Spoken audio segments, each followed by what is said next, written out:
Enough of this. What? You don't have the right to say that to me. My husband barged into my home office, wrecking the place regardless of whether I was working or not. Why does it come to this? Are you serious? His face was earnest.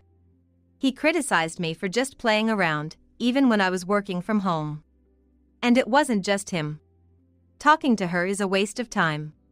Yeah, you're right. I didn't know she was this useless. A bug would be more helpful, wouldn't it? Mom, that's insulting to the bug too. Sorry, I just couldn't hold back. Every day was a struggle to endure such treatment. My opinions were ignored, and they freely vented their frustrations on me.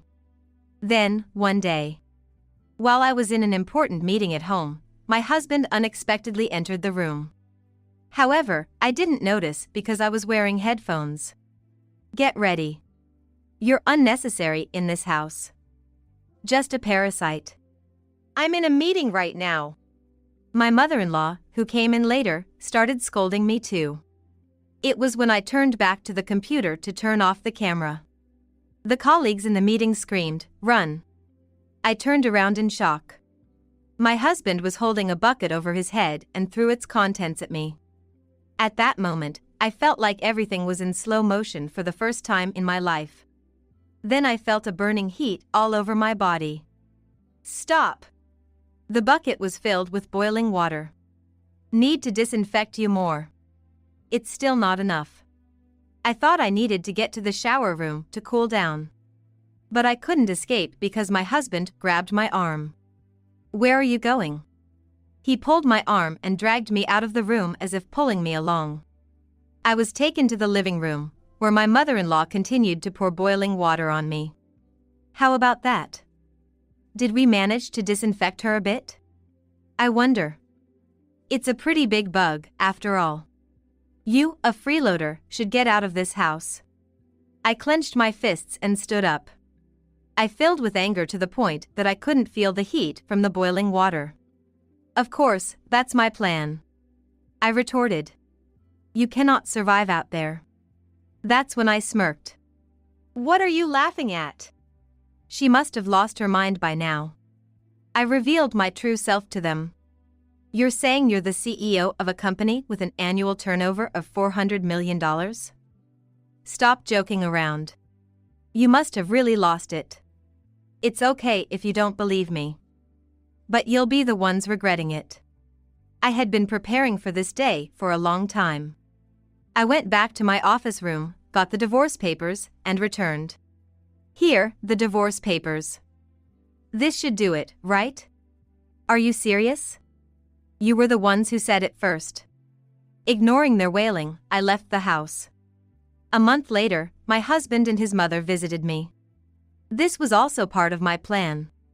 I am Patricia Brown, and I've been working at the company I started with my friends during college. We were studying economics, but decided to do something fun and launched an e-commerce website. Handling various items, we were almost the same as some major companies. To avoid getting lost in the shuffle, we pushed a certain concept to the forefront. What's up, Linda? Linda was one of the original members. I had a great idea. What if we mainly handle products that seem like they wouldn't sell? What? I want to do something amazing. I've already got permission from the other members. Looking at the products Linda suggested, they indeed seemed like they wouldn't sell. But they were interesting due to good design or low price, and it felt like it might work. That could be interesting. Right? Want to give it a try? We'll give it a shot. At that time, we were doing it as a game until we graduated. So, some of the members already had jobs. However, our e-commerce website started to get a little attention online, and we were making a pretty decent profit. Especially since I didn't have a job, I decided to continue running it. Speaking of which, what's Linda gonna do? I'm gonna help you. I don't have anything else I want to do anyway. Then let's give it our all together. I have a favor to ask. I was surprised by the request. No way, I can't do that. Wouldn't you be better for that? Everyone else thinks so too. Behind my back again. Sorry. So, what do you think? I was hesitant, but it felt good to be relied on by everyone. All right. But in return, I'm gonna need you to work harder than ever as my right-hand woman. When I told my parents that I wasn't going to get a regular job and instead continue as a CEO, they didn't object and gave me their blessing. After that, our profits continued to rise steadily, and by the time I was 27, we went public. That's when I met Joshua. It happened at a store I often visited. Joshua was the owner, the business handed down through generations. It is so cute. Thank you for always coming. Please take your time looking around. Will do. I highly rated the cozy atmosphere of the store and the fact that it stocked not only American but also foreign products. I kept going there regularly. As I visited multiple times, we started to have various conversations. Originally, Joshua was an employee. But the store was at risk of closing down after his father passed away. Weren't you scared? Of course, I was scared. But I grew up here. Also, my mom has a bad back, and I was the only one left. I see. Though, to be honest, the sales have been tough. Then Joshua shared something that startled me. Also, it might bore you, but when I took over the store, I was almost tricked by someone I thought was a friend. Really? Yeah. He was the owner of a real estate company. If I had gone along with his plan, he would have taken the store from me. He laughed it off, but I could tell he had been through a lot. That's why I kinda feel a bit of disgust when I hear the title of CEO. I'm a CEO too, but maybe I shouldn't say that. By the way, what do you do, Patricia? I could say I'm an engineer? Wow, that's impressive. It wasn't a complete lie. When we were launching the site, I helped my friends so I had some knowledge too. There was no turning back. I continued to visit the store, hoping to contribute in any way by purchasing various products. It was about half a year after I started visiting the store regularly. One day, as usual, I went to the store, and Joshua invited me out. We had talked a lot before, so we had a good relationship. I couldn't say yes right away. It wasn't that I didn't want to. I knew Joshua was serious and cared a lot about his family. Is it a no? Seeing his slightly sad face, I said I would go. I didn't fully understand why I made that decision at the time. After several dates, Joshua confessed to me. That was when I truly realized I liked Joshua. 6 months later, he proposed, and we went to meet his family for a marriage introduction. I'm still nervous. Don't worry. My mom is really kind. I just hope they'll accept me. While we were talking about this, we arrived at his parents' house. Welcome. You must be Patricia, whom Joshua has been talking about. Yes. The conversation went smoothly from there. So, Patricia, what do you think about living together with me? Living together? I don't particularly mind. I guess that might happen eventually. That's good to hear. The smile on my mother-in-law's face during this time stayed in my mind for a while. I had no idea about the devilish aspect hidden behind her smile. It was just 1 week after we registered our marriage. By the way, what are we going to do about our house? That's already been decided. What? I hadn't heard anything about it. I don't remember to discuss this before. Let's go for now. Wait a minute. Joshua took me to his parents' house, where we had just visited. Is this where we're going to live? From today, you'll be living here. Remember what Mom said the other day? Oh. I thought to myself, how could I be so foolish? The question my mother-in-law asked wasn't about eventually, it was about now. I couldn't exactly say no. I endure the desire to enjoy a newlywed life, just the two of us. Having spoken to her only once, I optimistically thought it would be okay since my mother-in-law seemed kind. Looking forward to living with you. I look forward to it too. There's one thing I want you to remember. don't forget that you've become a wife in this house. Yes, I remember. The next day, my moving boxes arrived, and I was allowed to use an empty room as my office. The change started to appear a week later. Patricia, do you remember what I told you? That you've become a wife in this house. I remember that, but... Good, because you're going to start working from today. Then, my mother-in-law handed me a broom and a trash box. I'm sorry, but I have work. What? This is more important than that. Suddenly, I was scolded.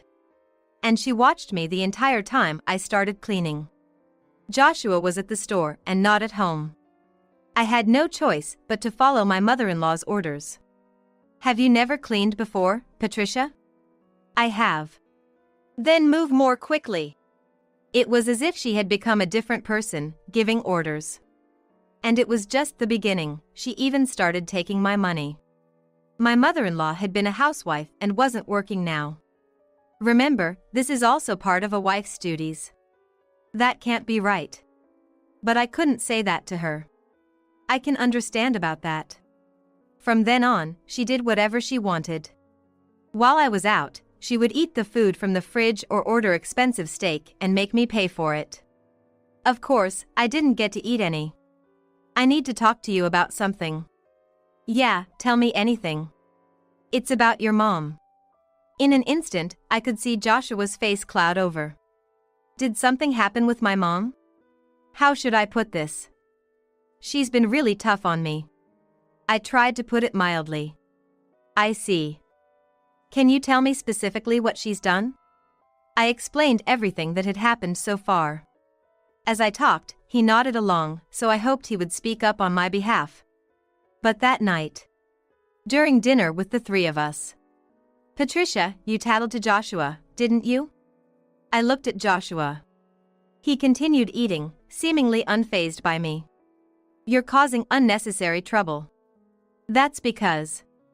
I silently begged Joshua to say something. Joshua put down his chopsticks and sighed softly. Just to clear things up, dealing with parents is also part of a wife's duties. He said, the complete opposite of what I expected. Joshua is right. You just need to do things for us. Your opinion isn't needed. That's too much. Respecting your parents is just basic decency. If you can't do that, what can you do?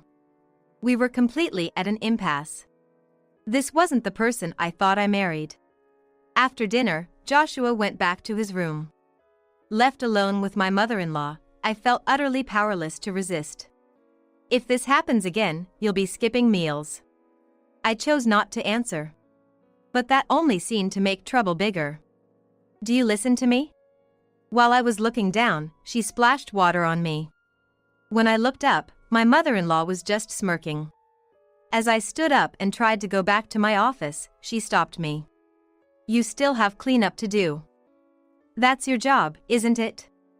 I bit my lip and went back to do the dishes. We're not monsters, you know. As long as you do what you're supposed to, that's all that matters. What are you saying? You're already acting like a monster. Do you have something you want to say? No, nothing. After finishing the chores, I headed to my office. It was the one place in the house where I could be alone without anyone bothering me. I started to think about the future. I didn't want to continue being used in this house. I thought about consulting my parents, but the memory of their smiles when I announced my marriage came back to me. I can't disappoint them. Especially since it hasn't even been half a year since I got married. Besides, if I do everything she asks me to do, there shouldn't be any complaints. I psyched myself up again. I could bring up divorce when the time was right. That was what I thought. That's the spirit I see in you today. I guess I had the wrong idea before. From now on, I'll work hard for this family. That's the right attitude. Once I started managing the household chores nearly perfectly, my mother-in-law, who had always been so critical, suddenly started treating me kindly, which made me unexpectedly happy. Eventually, we even started going out together. I should have been doing this from the start. After that, I was able to live peacefully, except for Joshua. It seemed Joshua didn't like that I was getting along well with his mother. I hadn't noticed before, but Joshua really loves his mother. Joshua started plotting to drive a wedge between me and his mother. Sorry, but I need you to help out at the store from tomorrow. Help out at the store? But I have my work at home too. It's not like it's anything significant. You can bring your laptop along, can't you? What will you be doing during that time? What? You know I'll be taking a day off. I couldn't help but sigh. You'll do it, right? To be honest, I liked the store. Thinking positively, if I could work in that atmosphere, it might not be so bad. Okay, but not every day. All right. We're closed on Thursdays, so I'm counting on you from Monday to Wednesday. I agreed and started working at the store. But customers were scarce. There were days when not a single person came in from morning to evening. That's when I decided to try selling online through a web shop. I also used social media. Gradually, sales began to increase. It seems like sales have been going up lately. Yes, they have. So, my sense of style must be good. Maybe so. Most of the items in the store were sourced by Joshua. I admit that his taste in sourcing the products was a factor. However, that alone doesn't make products sell. In fact, it wouldn't be wrong to say it sold well because of the adjustments I made. I deliberately kept that fact hidden. Because I thought he wouldn't admit it anyway. Then, Joshua, misunderstanding the situation, started to get carried away. What's this about? Oh, this? I always wanted it, so I bought it. Cool, right? Joshua had bought a luxury car without discussing it with me, using most of our earnings. Without discussing it first? While we were arguing, my mother-in-law, who had just returned from shopping, caught us. What are you two doing here? Joshua bought a car on his own, using almost all of our earnings. Since my relationship with my mother-in-law was good at the time, she took my side without hesitation. What are you thinking? We don't need something like this. Joshua ended up getting scolded by his mother. Apparently, he couldn't stand up to her and just made excuses. Don't say unnecessary things. Hiding it won't change anything. It's just a matter of sooner or later. Damn it. Honestly, with my income included, money wasn't a worry, but continuing like this would definitely lead to ruin. It was one thing for Joshua, but I wanted to avoid affecting my mother-in-law. So, I figured if there was no money to be used, it would solve the problem, and I began reducing the inventory of our online shop. The strategy worked. Since I had been managing the sales and inventory since being asked to help at the store, Joshua could only know the financial situation through the sales reports I provided. So, how are sales this month? It seemed Joshua hadn't learned his lesson. This much for this month. That's it? Isn't that a bit low? That's the tough part of doing business, isn't it? Well, I guess so. After adjusting the sales for a few months, Joshua came up with an outrageous accusation. It happened one night. You're skimming the store's earnings, aren't you? What? I'm not doing anything like that. It's strange that the monthly earnings suddenly dropped. You must be embezzling. Do you have any proof? It started when you were managing the store. That's when the sales began to drop.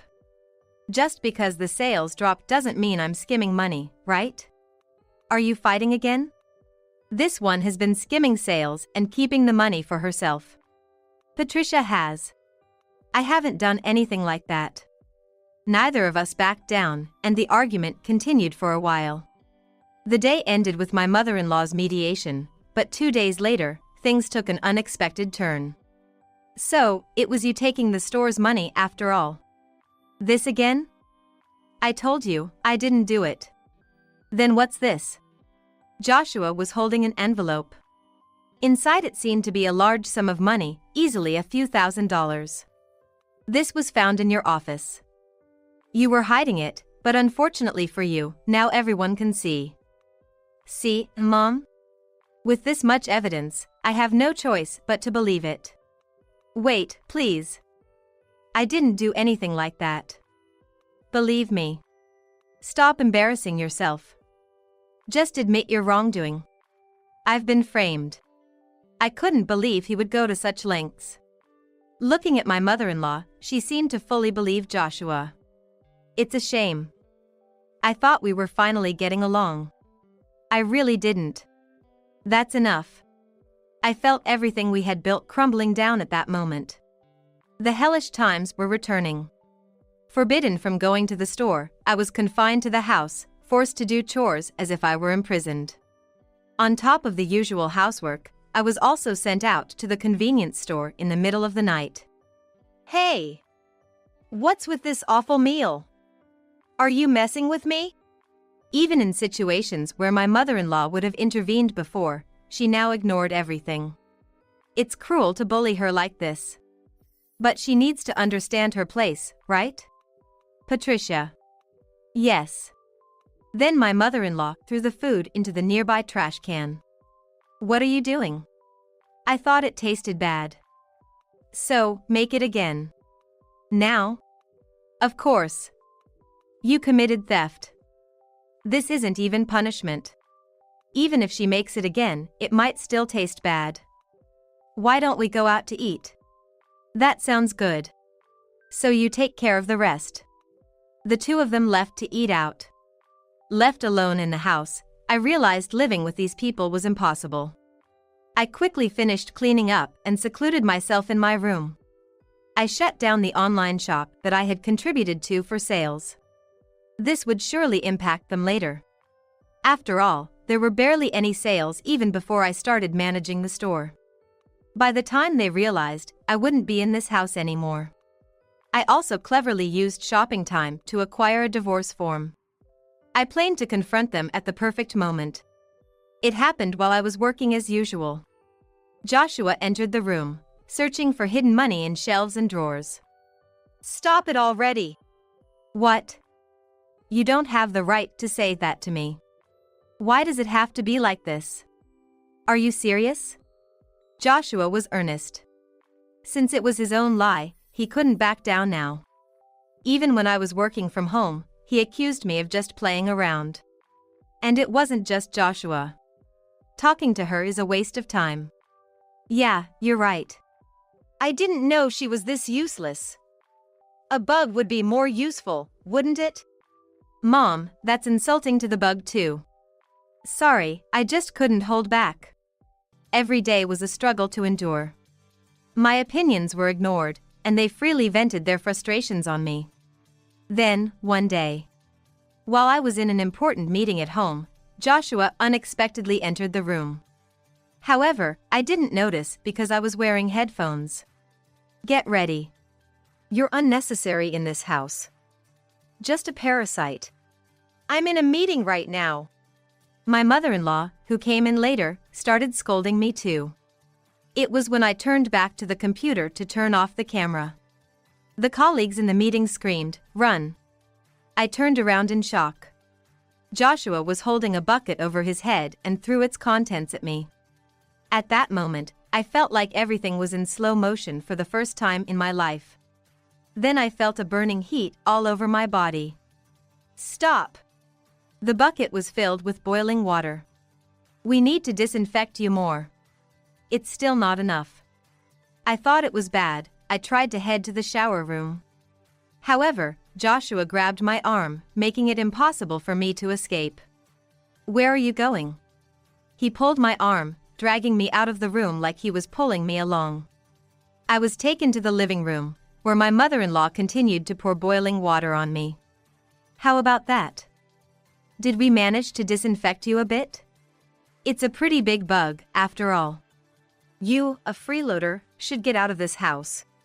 I clenched my fists and stood up. I filled with anger to the point that I couldn't feel the heat from the boiling water. Of course, that's my plan. I retorted. You cannot survive without us. That's when I smirked. What are you laughing at? She must have lost her mind by now. I revealed my true self to them. You're saying you're the CEO of a company with an annual turnover of $400 million? Stop joking around. They must have really lost it. It's okay if you don't believe me. But you'll be the ones regretting it. I had been preparing for this day for a long time. I went back to my office room, got the divorce papers, and returned. Here, the divorce papers. This should do it, right? Are you serious? You were the ones who said it first. Ignoring their wailing, I left the house. My destination was my parents' home. Standing at the front door, I hesitated to open it. I didn't want to come back here like this. Then I heard a voice from behind. Turning around, there stood my mother. Patricia? What's wrong? Mom. Sensing something was off, my mother gently led me inside. How is it? Tasty, right? Yeah. Your coffee is always the best, Mom. So, what brings you here at this time? Well, you see. I explained everything to my mother. Even my usually calm mother was furious this time. What? That's unbelievable. But I've been preparing for this. Really? Yes. We waited for my father to come home and told him everything that had happened. My father was ready to confront them immediately, but I stopped him. Why stop me? My daughter has been mistreated. Please calm down. They will come to us eventually. What do you mean? Just wait and see. That night, I received a call from Linda. Are you okay? It was chaos after you left. Sorry, a lot happened after that too. Are you all right now? For now, yes. I'm back at my parents' house. About today. Sorry for interrupting the important meeting. Then I remembered something crucial. Linda. We always record the meetings for documentation, right? Yes, we recorded today's meeting as usual. Oh, are you thinking what I think you are? Did you realize too? Yes. Can you send that to me later? Okay. Unexpectedly, I obtained the strongest evidence. That night, I slept soundly for the first time in a while. A month later, Joshua and his mother came to see me. Please, help us. I was waiting for you. What? You're out of money and in trouble, right? You're a CEO, right? We're still married. If this continues, we'll have to give up the store. That has nothing to do with me. About the divorce papers you gave me. Did you bring them filled out? Joshua took out a folded divorce form from his pocket. Could you give it to me quickly? It's meaningless. With that, he tore it up in front of me. The only thing meaningless here is you. Now you understand. Give up and come back. Let's live together again. Sleep talking should take place when you are sleeping. I had something up my sleeve that would plunge them further into hell. Just come back without any fuss. That's impossible. This should make things clear. I showed them the recorded video of the meeting. That clearly captured the moment I was doused with boiling water. Now do you understand? How did you get this? You'll never understand. What? This can serve as solid evidence of domestic violence, and I was actually planning to go to the police with it. Shall we go together? Joshua? What should we do? Wait a minute. I'm thinking. They looked like they were about to start arguing right there. Then, my father appeared. Patricia. Dad! I thought I'd come and say a word.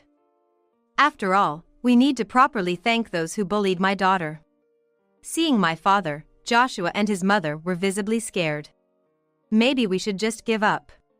We can't back down now. You'd better listen to your mother. What should we do with these two? My father was more than ready. It's a hassle. Maybe we should just call the police now. I took out my smartphone. Seeing this, the two of them fled the scene. But little did they know, there was no escaping this. How foolish. They have nowhere to run. It's just the beginning. If you had gotten involved, we'd be the ones calling the police. My father and I shared a laugh, looking at each other. Now, for the final touch. First, I headed to the police station with the evidence. Based on the video evidence, they would initiate an investigation. And not just that, I also went to a law firm to proceed with the divorce. Linda, thanks for last time. It really helped me out. I just did what anyone would.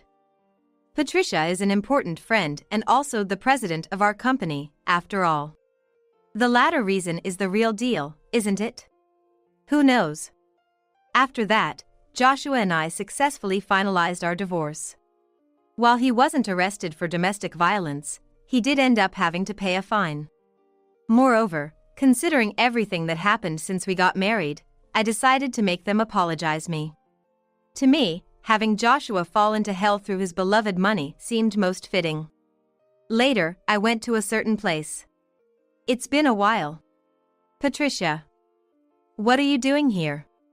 You put this store up for sale, right? And it seems like you've also accumulated some debt.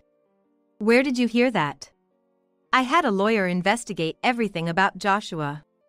It turns out he had been borrowing money regularly to cover living expenses. And it seems his mother didn't know about this fact. This store is no longer yours. What do you mean? Forgot who I am? You can't be you. Exactly. This store is mine from today. I'll make good use of it. Now, why don't you hurry back to your mommy? No way. I'm sure she'll comfort you. Leaving Joshua collapsed on his knees, I walked away. Afterward, I renovated the purchased store and revived it as a new shop. Of course, the sales are doing well. We are still growing and have much more to achieve. My name is Isabella Taylor, I'm 30 years old. I've been married to Eric for 3 years. And now, I've put an end to our 3 years of marriage. I left a box packed with important things as a final gift. What's this box? I'm gonna toss any forgotten stuff. No way. That's something important to you. I love talking to people and worked at a local company valuing communication, where I met Eric. Initially, just co-workers, we gradually grew to cherish each other's presence. Let's keep pushing through, together, we'd encourage each other. One day, Eric took me to a restaurant. Then he proposed, saying, I want to be with you forever. Of course, I said yes. As we prepared for our wedding, Eric told me he wanted me to focus on housework. Though I was keen on continuing my fulfilling career, persuaded by Eric, I resigned amidst my boss and colleagues' regrets. On my last day, my boss said, You're always welcome back if you decide to return to work, leaving me with mixed feelings but excited for the new life with Eric. Being a homemaker was busier and more fulfilling than expected. I've always loved cooking and even got hooked on creating budget recipes. As a homemaker, managing finance was essential, so cleaning and managing the home filled my days quickly. Yet, I always hoped to return to work someday, so I also studied for certifications to upgrade my skills. One Sunday afternoon, folding laundry, I grew increasingly irritated with Eric's attitude. Even as I ran the washing machine since morning, vacuumed, and cleaned the bathroom, Eric just lounged on the couch, scrolling through his phone, not offering to help at all.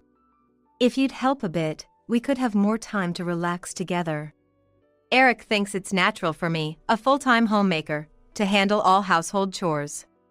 Today, we were supposed to visit my in-laws in the evening. Their place is just a 10-minute drive away, so we're often called over for visits.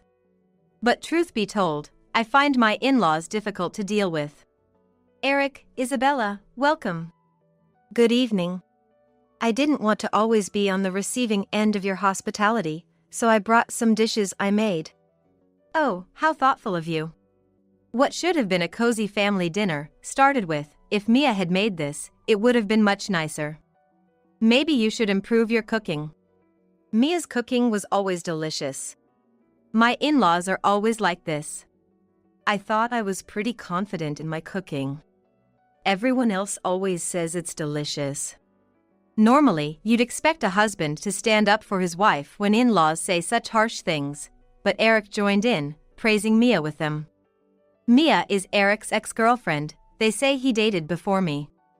Mia's stories again. Every time we visit my in-laws, the conversation always centers around Eric's ex-girlfriend, with both my in-laws and Eric joining in. I wish they would stop. It's always like this, with me feeling left out, and the conversation constantly revolving around Mia. I really thought Eric would marry Mia. Well, things happen. Even though we're invited over to my in-laws' place, I end up just listening to this kind of talk. There's no need for me to be here then. It was just a suffocating time of silently eating. The only conversation directed at me was, Isabella, still no kids? You're not getting any younger, and since you're not working, having a child is about all you can do. Yeah, Mom's right. It's not like you're good for anything else, considering we don't have kids. Even Eric joins his parents in making it seem like it's my fault we don't have children. That's why I hated going to your parents' place. On the way home, I asked Eric, don't you think what was said at your parents' place today was a bit much? He looked surprised. What do you mean? All the talk about your ex in front of me. Oh, that? The stuff about Mia is all in the past. I'm married to you now, so it shouldn't matter. Eric's words did nothing to ease my worries or make me feel any better. The fact that we're married doesn't justify glorifying his past relationships with the words of Eric and his parents. And what's this about only being good for having kids? That's a horrible thing to say. It sounds like it's all my fault. Well, we don't have kids yet, so it can't be helped. Even if that's the case, it's a problem for both of us, not just me alone. Just let it slide. You really sweat the small stuff. I felt our happy married life crumbling away. Hoping to improve my relationship with my in-laws, I continued to visit their home, only to hear Mia was so honest and adorable. If only we had a grandchild that looked like her. Why did you break up with Mia? It was always about Mia, making me feel invisible. I would have preferred to marry Mia. Mia was out of your league, really. Isabella is more your speed. They even went as far as to say things like that, making me wonder, what am I to you? If that's how you feel, you should have married Mia. My doubts about Eric grew, and I found myself trusting him less and less. And I started thinking, maybe we can't go on like this. Around that time, Eric began coming home late and often went out until late at night. One evening, while Eric was showering, his smartphone rang on the living room table. Who could that be at this hour? The screen showed, had a great time today. When can we meet again? What does meet again mean? I thought you had a work dinner tonight. My heart turned cold, and I left the smartphone on the table without opening the message, but my suspicions only grew.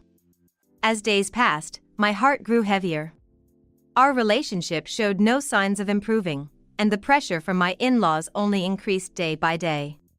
My in-laws continued to praise Mia unabashedly and openly scorn me. Even though Isabella is a homemaker, she's not good at housework. Mia would have done a much better job. My in-laws would say, and Eric would just agree with them every time.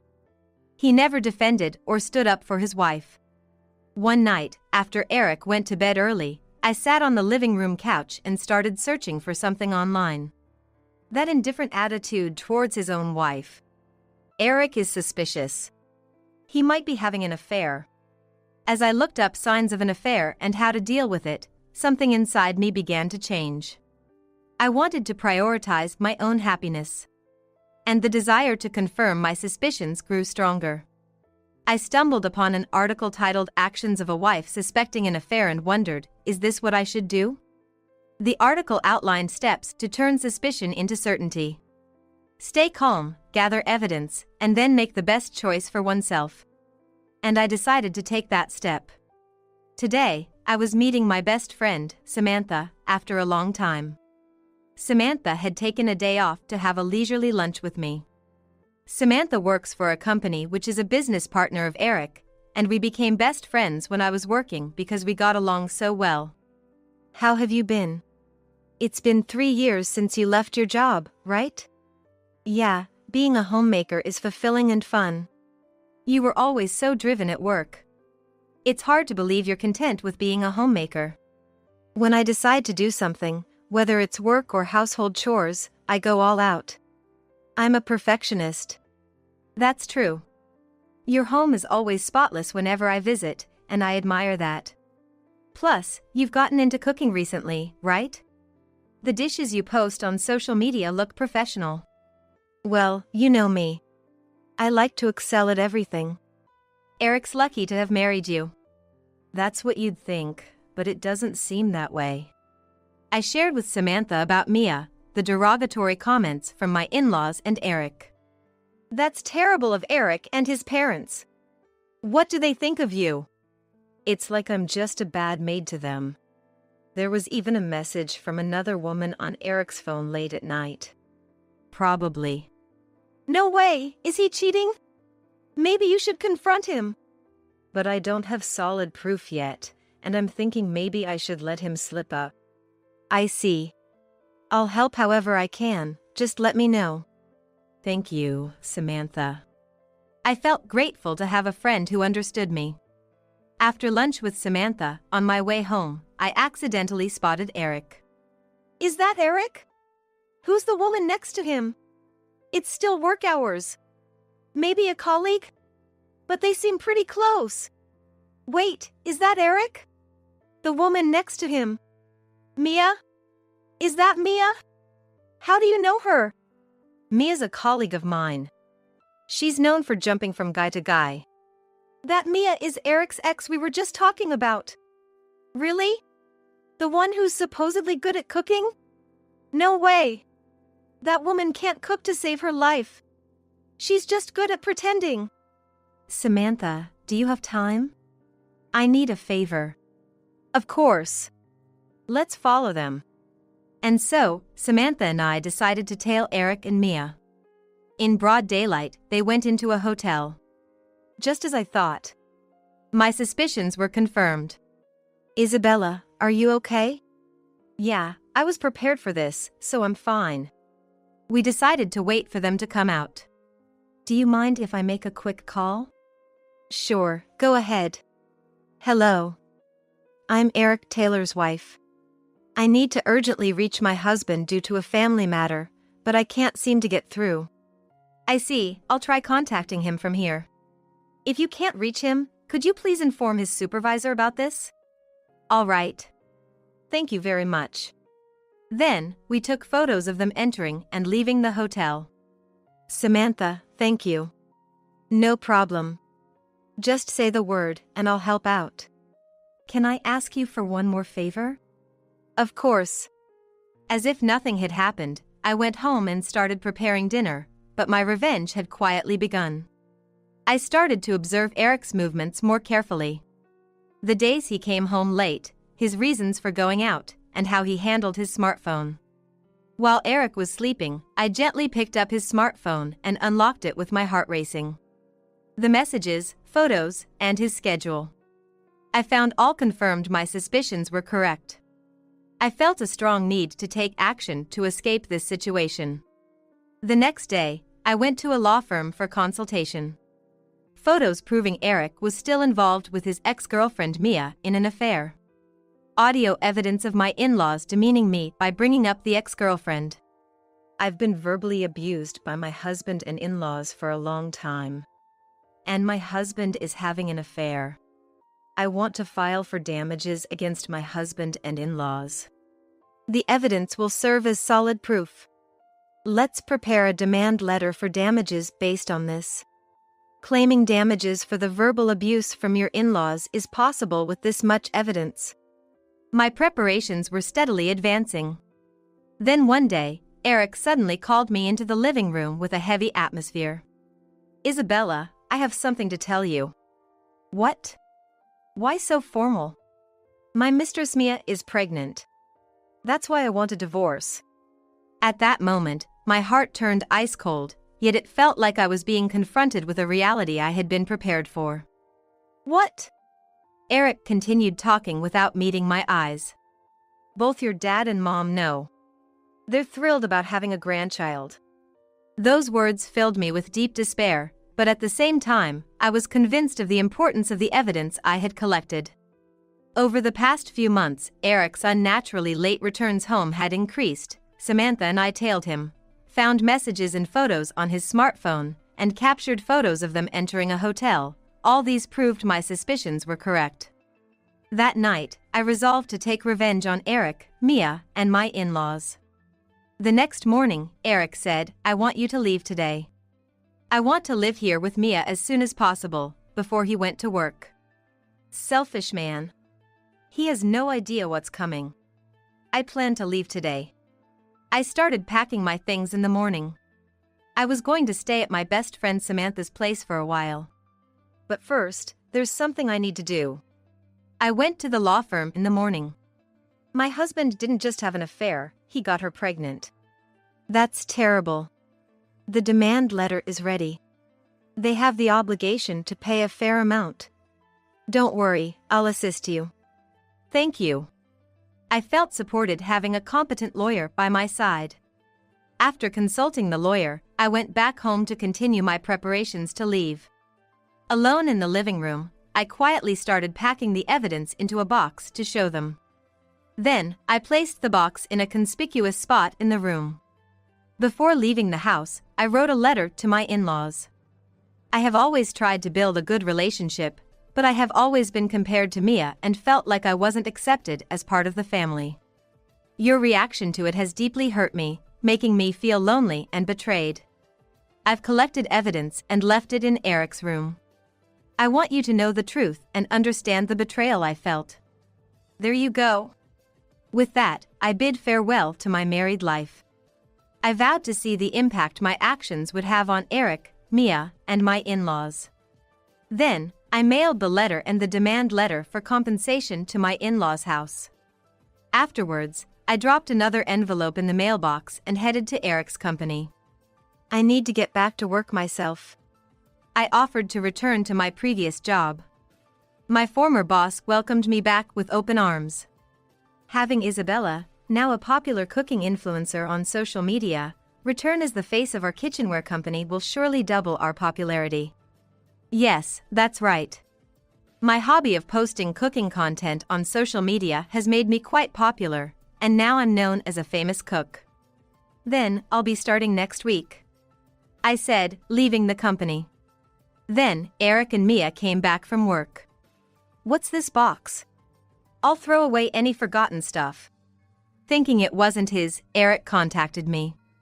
No way. That's something important for you. Important for me? What is it? Eric said, looking inside the box. What is this? Why are these here? The box was filled with photos of the affair, them entering the hotel, leaving the hotel, going to the doctor together, shopping for baby supplies with my in-laws, and many more undeniable proofs of the affair and abuse. At the very bottom of the box was a demand letter for compensation and divorce papers, along with a sticky note that read, "Please fill out the divorce papers and arrange for the payment of compensation." Also included was an envelope with instructions. Please open this envelope with Mia. What's this envelope about? What does it mean, open with me? The two of them opened the envelope. This was actually something I had asked Samantha to do.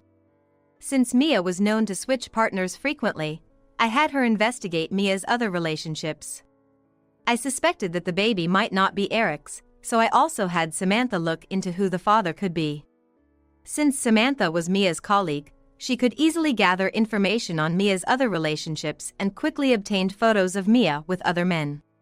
It turned out Mia was dating two other men besides Eric. One was a guy named Lucas, and another was David, who, like Eric, was already married.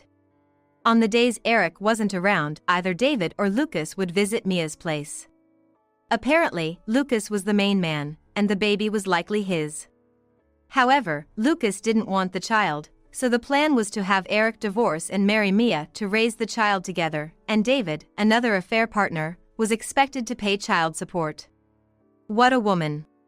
Hearing about such a homewrecker is astonishing. Upon seeing the evidence photos, Eric exclaimed, "Mia, what's the meaning of this?" Well, these people are just friends. Friends walk arm in arm into a hotel? It's not like that. What do you mean not like that? You had other men? There's no one else. It's not like that. Naturally, Eric and Mia faced a huge confrontation afterward. And I had one more thing to do. On the day I confirmed Eric and Mia entering a hotel, I had called his company claiming an urgent need to contact Eric. Despite multiple attempts, his colleagues couldn't reach him on his phone. Of course, he was busy enjoying his time off. Unable to reach Eric, his colleague naturally reported it to their supervisor. Though Eric managed to smooth things over somewhat, his supervisor and colleagues harbored doubts. Then, an anonymous letter arrived at the HR department. It was the letter I had mailed earlier. The letter reported an employee engaging in an affair during work hours, accompanied by photos of them entering and exiting a hotel, timestamped with a smartphone clock. The photos made it immediately clear that the employee was Eric, and the woman was Mia from a partner company. The photos' date and time matched the day I called Eric's company and the day his colleagues couldn't reach him, leading inevitably to Eric being summoned by his supervisor. What were you doing during work hours? This is a misunderstanding. What misunderstanding? This evidence is clear to anyone who sees it. Who took these photos? Could it be Isabella? It doesn't matter who. We will announce your disciplinary action later. Yes. Similarly, Mia's company was contacted by Eric's company, and the affair during work hours was revealed. Why such photos? Despite her attempts at excuses, the irrefutable evidence meant she couldn't escape responsibility. At Eric's parents' house, a letter from Isabella? They opened the letter. It contained evidence photos of Eric and Mia's affair, as well as photos showing Mia was involved with other men. His parents had indeed been fond of Mia, had wanted her back, and were aware that they had spoken harshly to me. This has turned into a serious issue. We never thought she would go this far. His parents also received a notification of a claim for damages for their verbal abuse towards me. When they heard that Mia was pregnant with Eric's child, they were overjoyed about the grandchild. The envelope also included various photos of Mia with other men. Is the child really Eric's? With these photos, the prospect of welcoming a grandchild now seemed dubious. We're living on our pension. We don't have money to pay for damages. But we can't escape this claim for compensation. It was then that they realized the magnitude of their actions. Later, I received a call from Eric. Isabella, what have you done? His voice was filled with panic. Everything is the result of yours and Mia's actions, isn't it? I'm the wife you cheated on. Well, soon-to-be ex-wife. You're not working. You won't be able to survive after the divorce, right? Even now, Eric was trying to belittle me. You don't have to worry about me. I have job prospects. I've been welcomed back to the company. The same company as you. What do you mean? There's no way you can work now. After not working for 3 years, you can't just go back to your old job. That's ridiculous. Well, my boss and colleagues are all welcoming me back. What can someone like you do? You didn't know, did you? I have 100,000 followers on SNS and am known as a cooking influencer. What's that? You, a cooking influencer? Yes, I plan to contribute a lot to the company. You should worry about yourself rather than others. What are you talking about? We're going to be in the same workplace again. We'll see. Later, as expected, I heard that both Eric and Mia were fired from their jobs. Damn it! How did it come to this? No matter what he said now, it was too late to change anything. Through this incident with Mia, David, another man she was involved with, also had his affair discovered by his wife. Mia insisted the child was Eric's, but Eric, unable to trust her, conducted a paternity test after the child was born. The result confirmed that the child was not his. David also had a paternity test, which confirmed the child was not his either. So it turned out the child was indeed Lucas's. Mia ended up being abandoned by both Eric and David and went to Lucas, claiming the child was his. But soon after, Lucas disappeared. Lucas! Why? Where did you go? Mia was left to deal with the alimony for 2 wives on top of raising the child. Having confirmed the alimony payments, Eric and Mia found themselves in debt to manage the huge amount, far from their once comfortable lifestyle. After losing her job, Mia reluctantly took up night work to repay her debts. The young child, inevitably, wasn't properly taken care of by Mia and ended up being raised by Mia's parents. Eric, too, found himself juggling multiple part-time jobs, cutting back on sleep to make ends meet. His parents deeply regretted their actions, realizing they had spoiled their son and his wife's life by favoring Mia and being cold to me. Moreover, their relationship breakdown resulted in them losing the chance to see their grandchild, and the family bond was lost. Gradually, Eric started blaming everything on his parents. He severed ties with them and shockingly proposed to me for reconciliation. Isabella, can't we start over? I've cut ties with my parents, so you don't have to worry. I'll protect you from now on. So, alimony, can we forget about it? Hearing Eric speak with such delusion, I felt dizzy. What is he talking about? Eric, still blaming his parents for everything and absolving himself of any guilt. Hopeless. Why would I ever reconcile with you? Take responsibility for your actions and pay the alimony. And don't contact me ever again. Eric, Mia, and his parents faced the hard truth that they couldn't turn back time to the happy days of their family. And my new days began with the revival of my dream career and life. Returning to work after days as a homemaker, I rediscovered the satisfaction of my job.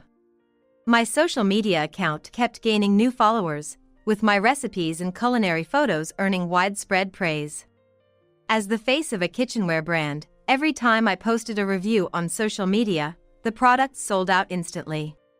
Connecting with so many people through cooking, work is truly enjoyable. While trying new recipes in the kitchen, I thought about this.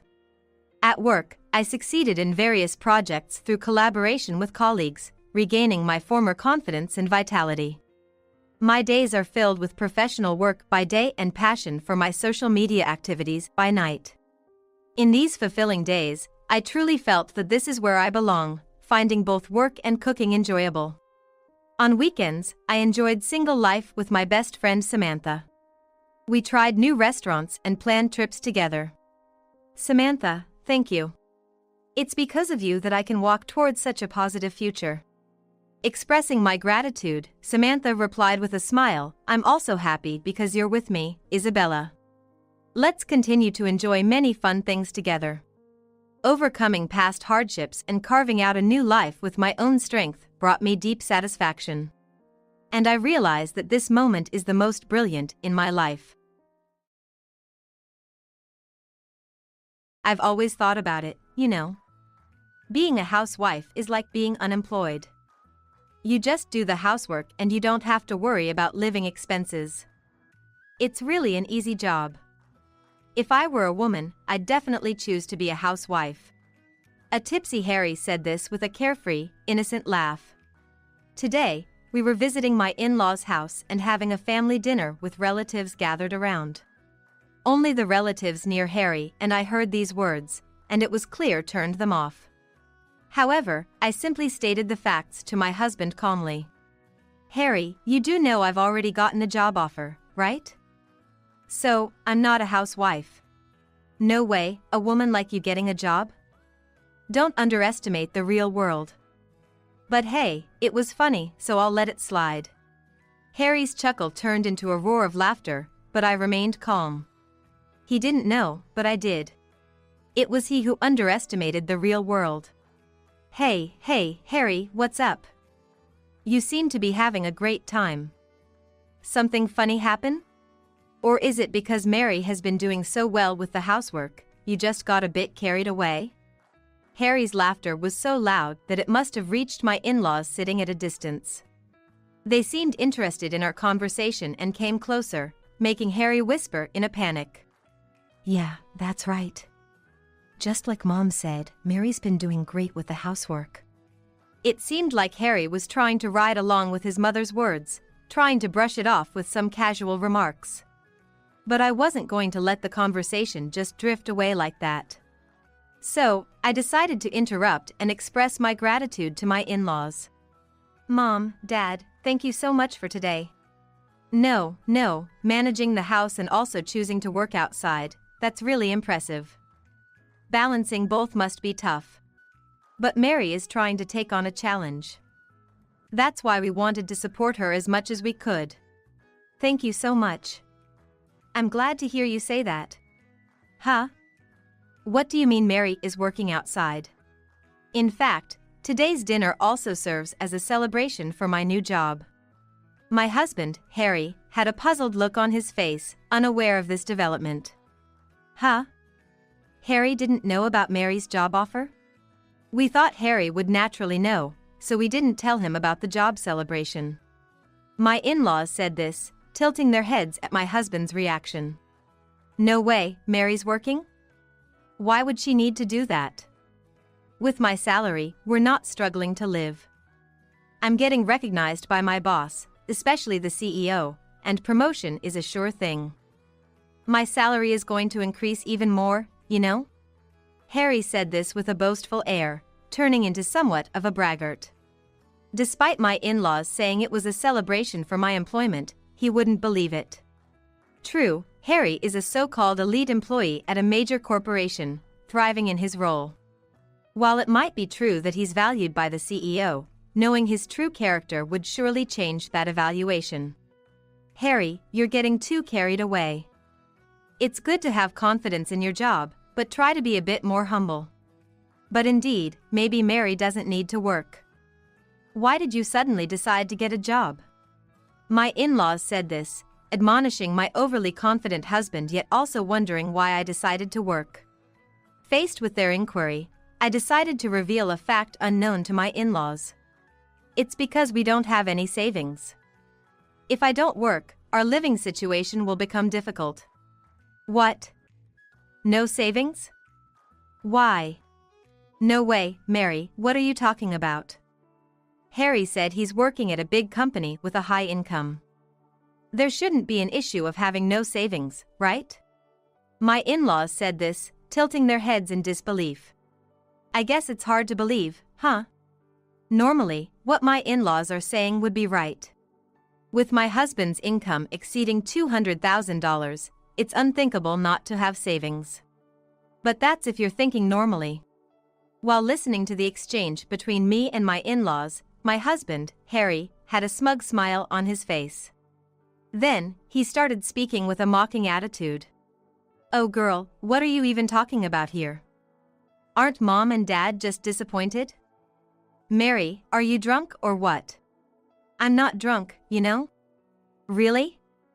If you're saying that sober, then that's even more concerning. Harry said, bursting into laughter. Even for my in-laws, the situation was too outlandish to believe just by words. So, maybe it's understandable they'd think this way at this point. But he won't be laughing for long. I can prove we don't have any savings. Look at this. Saying that, I showed something to my husband and in-laws. Is this a bank balance? Did you prepare this just for now? But indeed, looking at this will tell us whether what Mary is saying is true or not.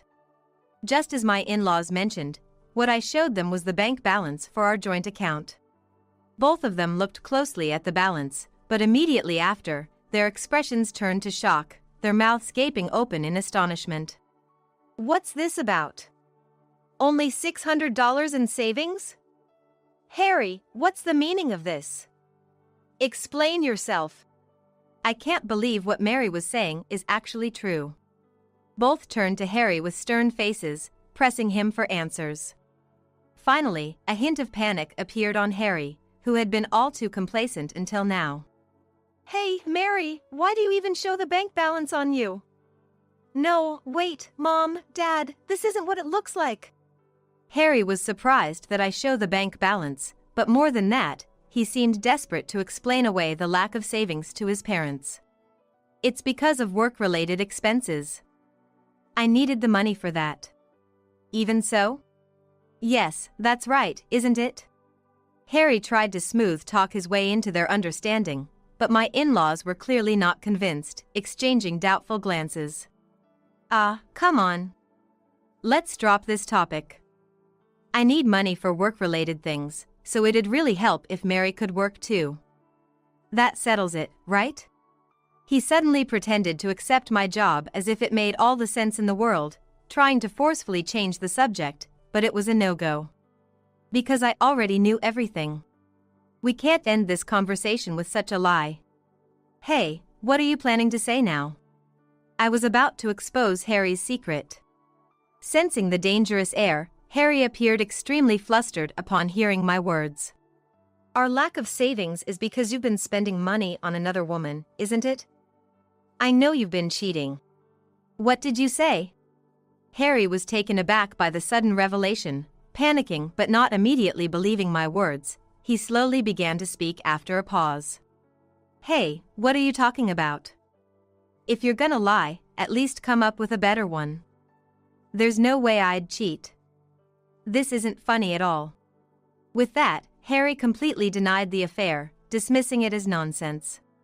The surprise of the affair allegation and their unwillingness to believe their son could do such a thing mixed together, leaving my in-laws visibly confused. Why are we suddenly talking about an affair?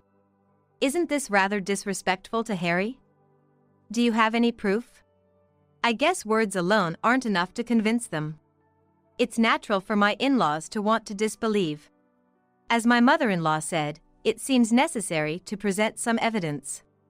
So, I took out my phone to show them a particular image.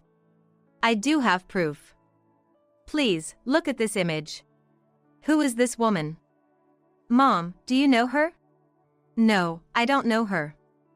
Why is he entering such an expensive place with this person? The image showed an unfamiliar woman and Harry entering upscale brand stores and restaurants together. After a surprised reaction, Harry's expression quickly turned to anger, and he raised his voice. Hey, why do you have this picture? Are you into some creepy hobby of taking secret photos? That's messed up. Harry cheating? That's ridiculous. But after seeing this picture, it's hard to deny, isn't it? Upon seeing the evidence of the affair, my in-laws were clearly troubled and shocked that it might be true. Sensing the situation was turning dire, Harry seemed to think. It was better to convince his parents rather than blame me and turn to them to start explaining. Well, yes. The woman in the picture is a colleague from work. She wanted to surprise her boyfriend with a gift, so I, representing the guys, accompanied her to give advice. Is that really true? If that's the case, it's a relief it was just a misunderstanding with Mary, right? Relief? Hardly. She might accuse me of the same thing again in the future. I think I need to make things clear to Mary to prevent that. Harry was trying to win over his parents with plausible reasons.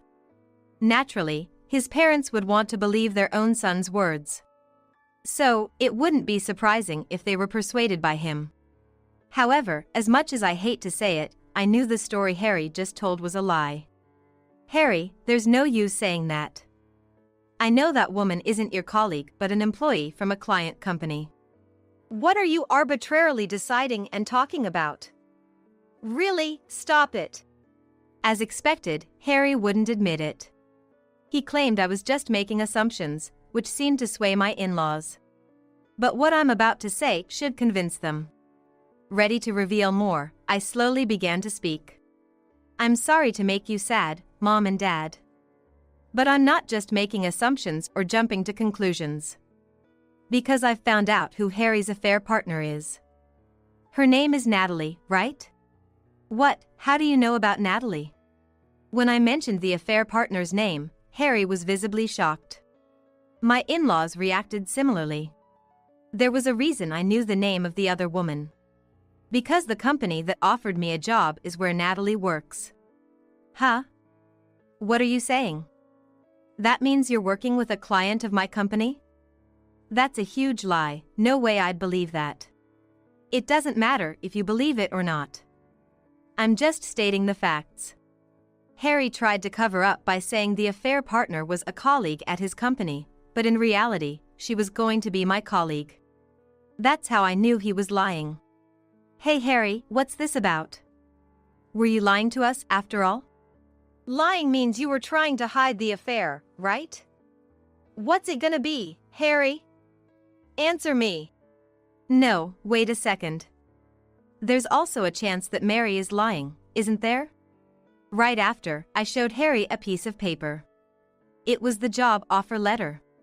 Even my husband, who had belittled the idea that I could get a job, finally seemed to believe and fell silent. My in-laws looked at Harry with stern faces, and panic was evident on his face. By the way, I haven't revealed my identity to Natalie yet. So, she shouldn't realize I'm Harry's wife. Are you serious? You really got a job at the same company as Natalie? What's your aim in all this? I intended to put silent pressure on Natalie. Plus, I wanted to see the situation for myself. There was a chance that Natalie was also being deceived by you. What do you mean I deceived Natalie? I mean, you might have pretended to be single while dating Natalie. After all, Harry, you never treated me as your wife. Harry must have assumed I was incapable of taking any action. But that was a huge mistake. I was already prepared. Prepared to expose all of Harry's true nature to my in-laws right here and now. Harry, sensing my determination, grew increasingly pale. Not treated as a wife? Mary, what does that mean? It means I've been mistreated by Harry all along. Hey, stop saying things that could cause misunderstandings. It's not a misunderstanding. You've called me an unemployed leech, living off my support, and mocked me for being a housewife as if I'm just freeloading. As I clarified the reasons, my in-laws looked at Harry with disbelief. Glancing around, I noticed several relatives nearby silently nodding. Earlier, Harry had said this in front of me and those relatives. I've always thought about it, you know. Being a housewife is like being unemployed. You just do the housework and you don't have to worry about living expenses. It's really an easy job. If I were a woman, I'd definitely choose to be a housewife. Being able to say such malicious words with a laugh is just like my husband. The relatives understood that it wouldn't be surprising if such a husband was mistreating his wife. Harry works outside, but I wasn't. So, he always acted like he was superior. Whenever I had any complaints, he'd immediately threaten me with divorce. That's because you wouldn't do as I say. I had tried to take care of the house in my own way, but my husband refused to acknowledge it, imposing his views on me and continually telling me, "You're no good." He knew I couldn't talk back. I had failed at getting a job several times before, and I already had low self-esteem. Harry, you took advantage of that, didn't you? Being told I was no good by Harry made my self-esteem even lower. That's why I ended up just doing whatever you wanted. I wasn't trying to make you do whatever I say. It's just how things ended up, wasn't it? My husband was desperate to find an excuse, but the more he tried, the more suspicious my in-laws became of him. Maybe it was my weakness that made me compliant. But the problem was when you started mistreating me. What are you trying to say? The period when you started going out more, using our savings, and stopped contributing money to the household almost coincided with when you began mistreating me. That's why I started suspecting your affair. When I said this, my husband's face turned pale, and he had no comeback. It seemed he was too preoccupied with his affair to consider anything else, but his actions were enough to raise suspicions of infidelity. Everyone, please listen. Earlier, Harry laughed and told me not to underestimate society. But who's really underestimating society here? No. Shameful as it is to say, it seems to be Harry. Yes, that's right. My question was met with nods from my in-laws, and voices of agreement rose from the other relatives. What, everyone, why? It's not decided yet that I'm in the wrong, is it? Mary could be making all this up. It's no use saying that. Just wait a moment. I'll get something that can definitively prove your affair. After telling my husband this, I briefly left the room to retrieve something. Then, I confronted my husband with it in front of my in-laws and the relatives. This is evidence of your affair that I got by hiring a detective. Can you still find an excuse for this? When did you hire someone to investigate? I can't believe you went that far. Among the evidence was not just the photos I showed earlier on my phone, but the clincher was a photo of the two entering a hotel. Moreover, there were audio recordings as well. I had a great time today. I'm looking forward to our next date. It would be nice if we could spend the entire night together next time. Oh, Harry, you're such a tease. Such statements wouldn't come from someone not having an affair. This was more than enough evidence to confirm the affair. Harry, you really are something. Truly despicable. His own parents had to say such things, showing just how vile my husband's true nature was. The other relatives also cast cold looks towards my husband. With such photos lined up, it was a natural reaction. Hey, Harry, I can't bear being mistreated and cheated on any longer. I'm going back to my parents' house. I'll send the divorce papers later, so be prepared. Saying that, I turned my back on my husband and was about to leave. That's when it happened. Damn it, wait. Getting all high and mighty, I won't forgive you. Suddenly, my husband lost his temper, raised his voice, and lunged at me. No, stop. I felt endangered and thought I had to escape, but my in-laws and the relatives were quicker to react. Mary, watch out! Harry, enough is enough. Mary, are you okay? Thankfully, my in-laws and the relatives managed to restrain my husband. I'm fine, thank you all. It was a close call, but I was really grateful everyone was there for me. After confirming I was safe, my in-laws once again turned to my husband and began to speak. Harry, your thinking is wrong. Mary is by no means an unemployed. You've been able to work without any trouble because Mary has been supporting you, right? I think it's amazing that you can work hard and earn money outside.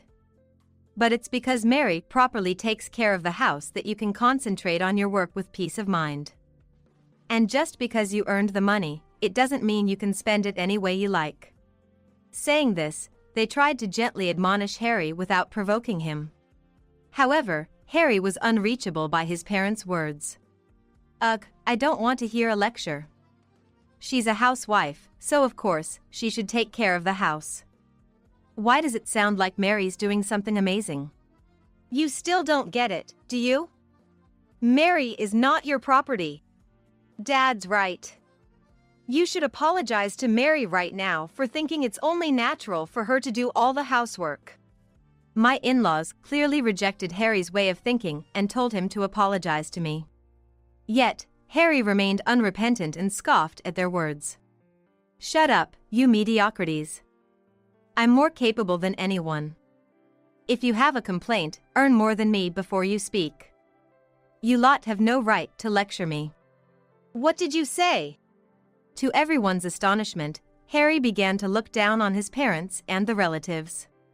It's true that among those present, Harry was earning the most. But is flaunting that and demeaning others really what a truly capable person does? I'm securing new contracts left and right, highly recognized by my boss, especially by the CEO.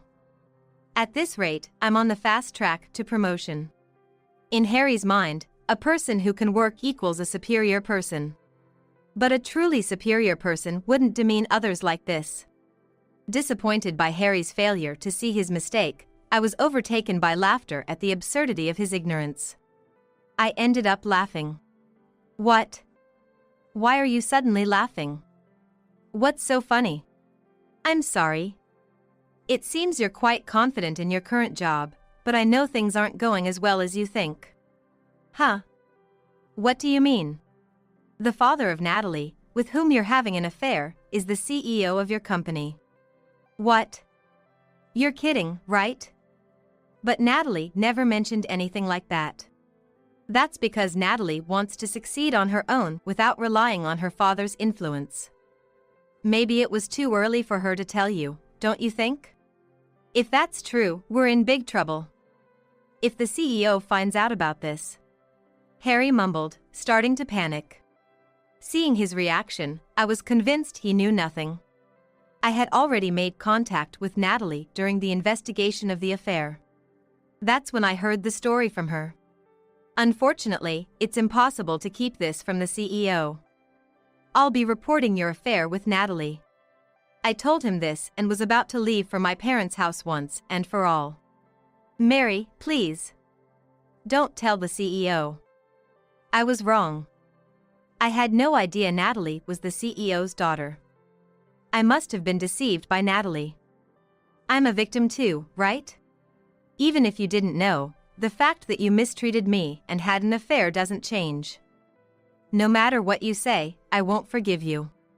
Come on, Dad, Mom, everyone, convince Mary. If you all talk to her, I'm sure she'll understand.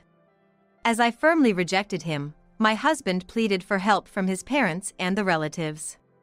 But there was no one willing to help him. I don't know anything about it.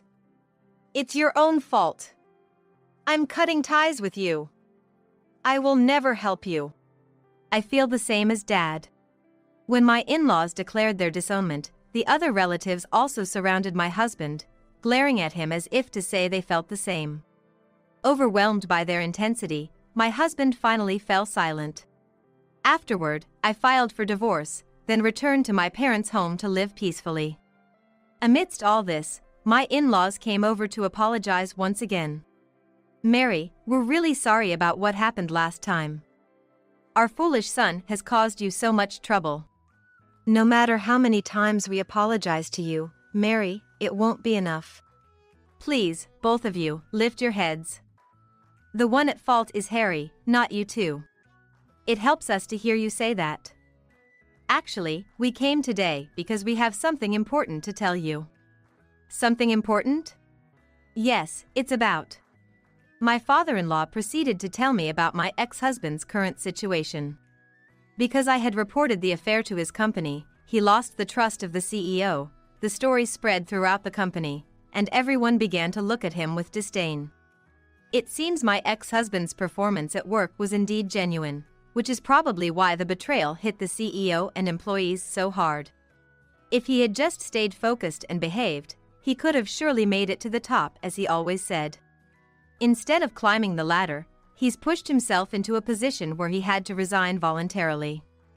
It's truly a pathetic story. So that's what happened.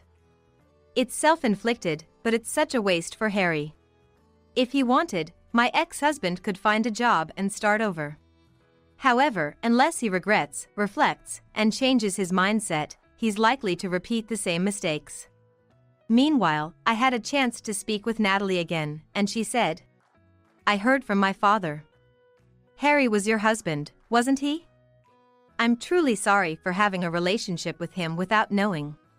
If Harry was pretending to be single, it's not your fault for not realizing. Please, don't apologize. After she apologized, I decided to forgive Natalie. She also told me she had lost trust in my ex-husband and had broken up with him. Disowned by his parents and relatives and abandoned by Natalie, my ex-husband had become completely isolated. This led to a mental breakdown, leaving him unemployed. This was a perfect example of poetic justice. After some time enjoying my solitude, I eventually remarried. My new husband actively helps with housework and we live a life of mutual respect. Working together, we're sure to lead a happy life. I felt a strong sense of assurance in this belief. Get lost, you defective infertile product.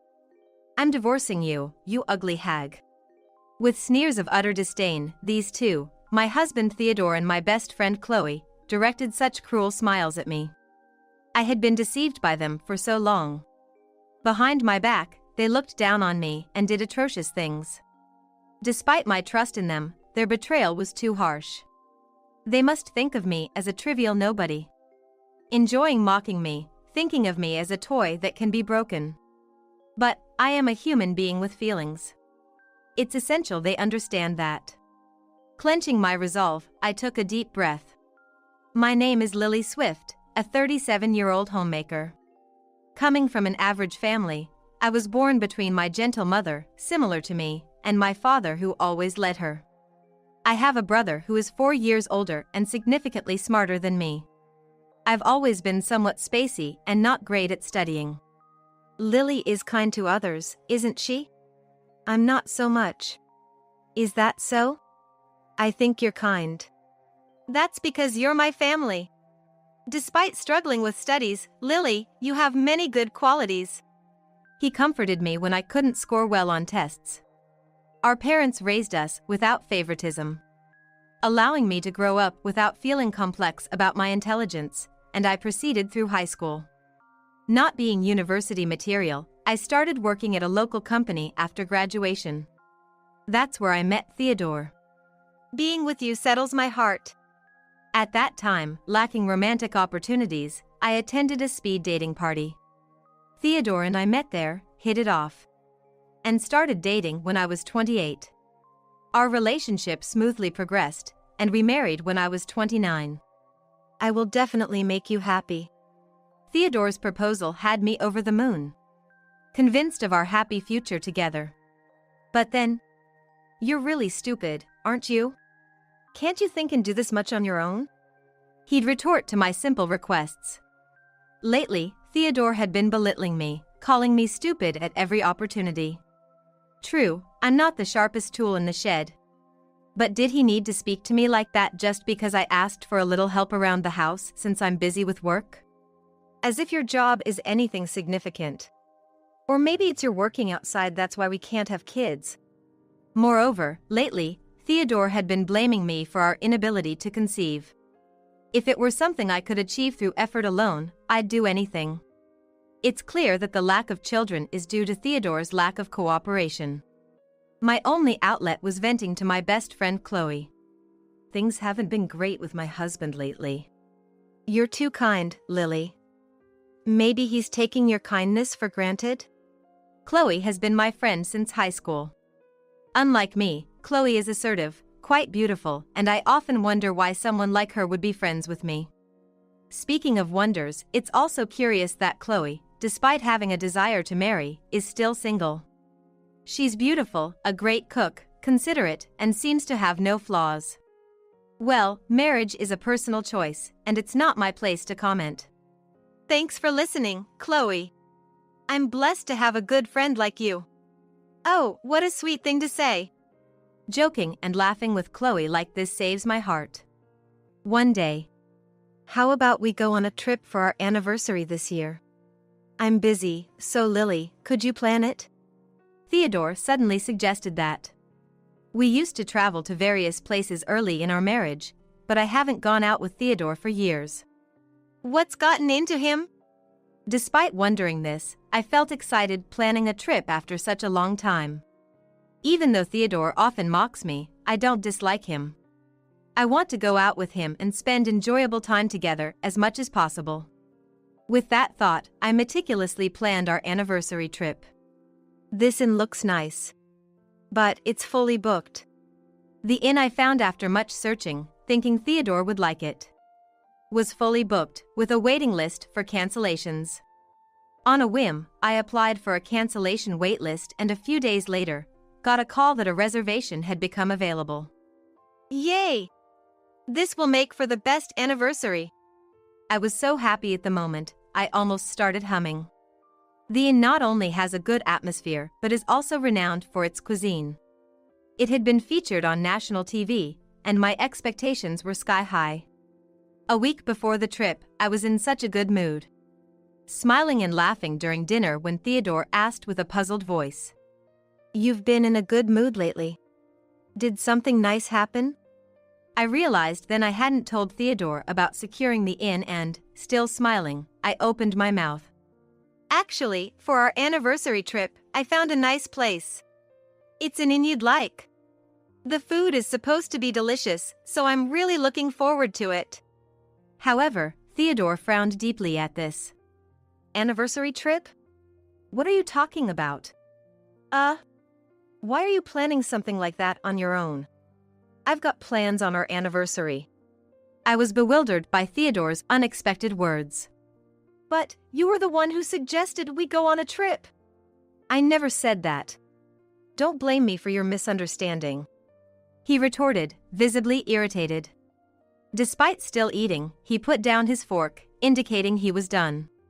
Make sure you pay the cancellation fee, he said before retreating to his room. I could only stare at Theodore's back in disbelief.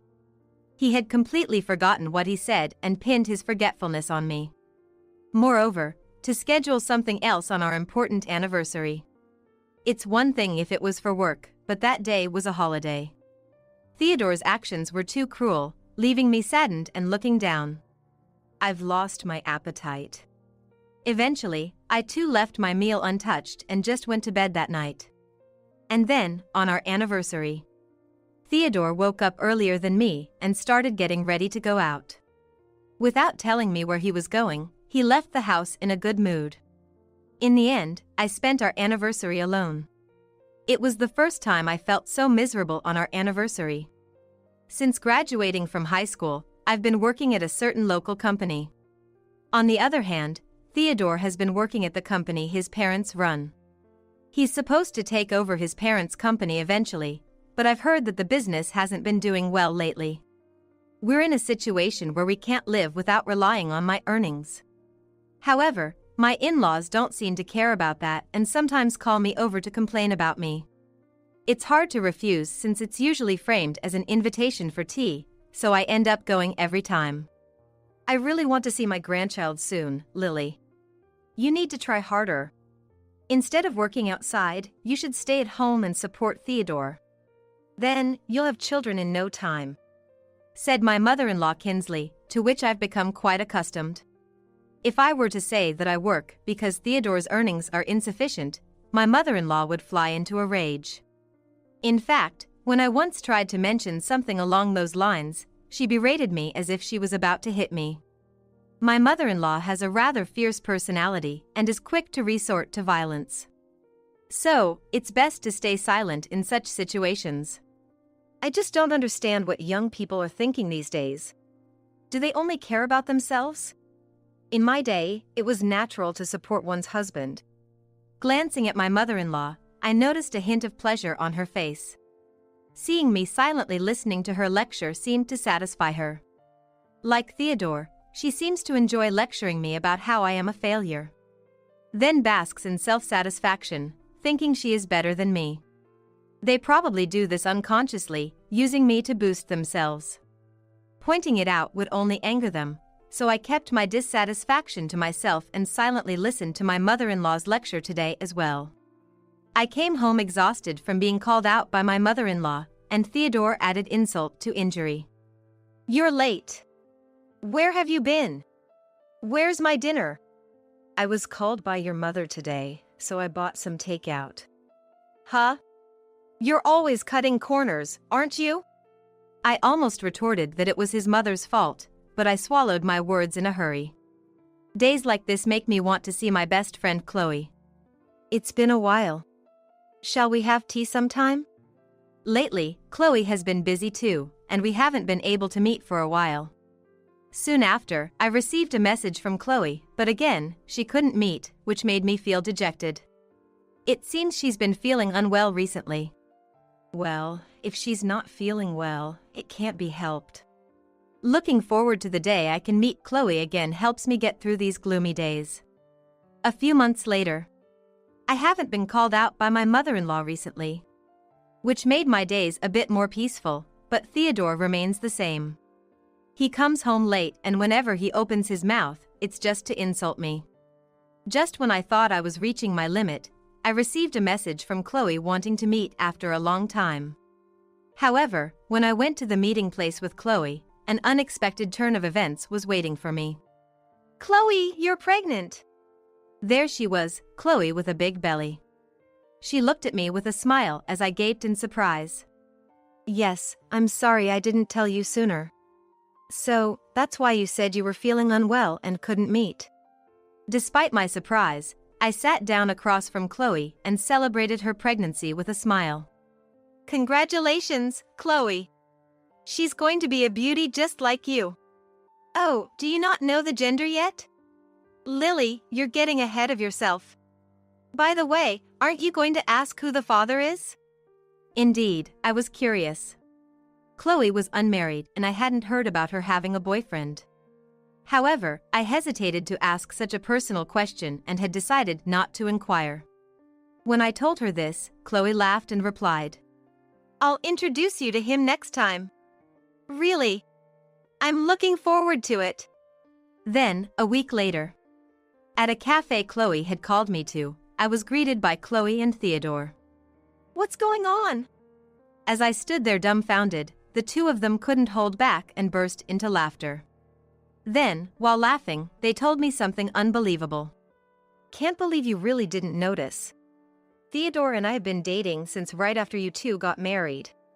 When I was introduced as your best friend at the wedding, I fell for her at first sight. Unlike you, who's ugly and dumb, Chloe is beautiful and smart. I've been planning to divorce you and marry Chloe, Theodore said while handing me a piece of paper. It was a filled-out divorce form. Inferior infertile product, disappear. Chloe, with a twisted smile I had never seen before, proudly stroked her bulging belly. I'm divorcing the ugly hag. Theodore put his arm around Chloe and looked down at me with a smug smile. Had I been deceived by them all this time? Both had been mocking me behind my back.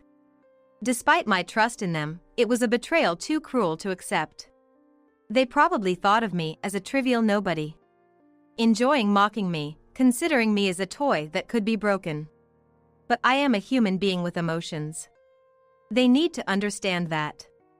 With a firm resolve, I took a deep breath. Fine, let's get divorced. I picked up the pen and, without hesitation, signed the divorce papers. I don't have the seal with me, so I'll take it home and submit it myself. Is that okay? Their faces went blank, perhaps not expecting my response. But soon, they regained their composure and sneered at me again. Right, let's leave the troublesome stuff to her. We're going to buy wedding rings after this and then visit your parents to greet them. Yeah, make sure you submit it, okay? And move out of my house as soon as possible. Understood. With that, I quickly left the place. Theodore and Chloe watched me go, sneering unpleasantly. The next day, after the shocking revelation, I was packing my things at the apartment Theodore and I had been living in. Theodore had claimed it was his place, but it was just a modest apartment. Not too expensive due to its small size. Theodore hadn't come home since then. After getting home, I stamped the divorce papers and submitted them to the city hall. They were accepted without issue, and Theodore and I were officially strangers to each other. Since I didn't have many belongings, I thought I could finish packing and leave by the end of the day. However, I nearly jumped out of my skin when the door suddenly burst open with a loud noise. Turning around, I saw Theodore, pale as a ghost. What's wrong? I asked, noticing his unusual demeanor. He rushed over to me and grabbed my shoulders, shouting, Why didn't you tell me? Your brother was trying to buy out our company, wasn't he? But since we got divorced, the acquisition talks were halted, and now our company is in jeopardy. Ah, so that's what this is about. Indeed, my brother had been preparing to buy out my in-laws' company for some time. My smart brother went to a prestigious university and quickly started his own company after working for a major corporation. His company had grown significantly due to his intelligence. In the industry, he's regarded as a rising star. One day, I mentioned to him that my in-laws' company was struggling. And he made an incredible offer. Then, for your sake, our company will buy it out. He intended to help manage the company by acquiring it. Since that proposal, my in-laws stopped calling me over to complain, likely fearing that any mistreatment could jeopardize the acquisition. However, they never directly thanked me or acknowledged my help. Probably too proud to lower their heads to their daughter-in-law. I thought my in-laws had informed Theodore about this. But it seems they hadn't. Whether they forgot, assumed I would tell him, or couldn't accept that I, whom they had looked down upon, was actually helping. Regardless of the reason, their failure to inform Theodore led to this situation. After taking Chloe to meet my parents to announce our divorce and her pregnancy, my mom went berserk. According to him, they went straight to his parents' house after buying engagement rings to announce their marriage plans. But instead of celebrating, the sight of Chloe's pregnant belly made my mother-in-law mutter in a trembling voice. Are you the cause? What? No. What are you doing? She accused Chloe of being at fault and attempted to assault her. But Theodore managed to restrain her. My mother-in-law's frenzy had a reason. After submitting the divorce papers, I had called my brother to inform him. And he decided to halt the acquisition of my in-laws' company.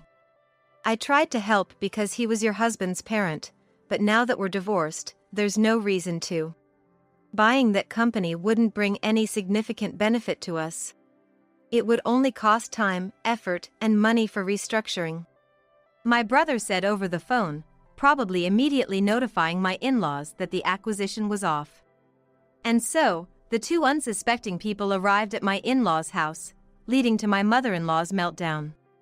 The reason I hadn't told Theodore about my brother was that Theodore had been coming home late recently, and we hadn't had the chance to talk properly.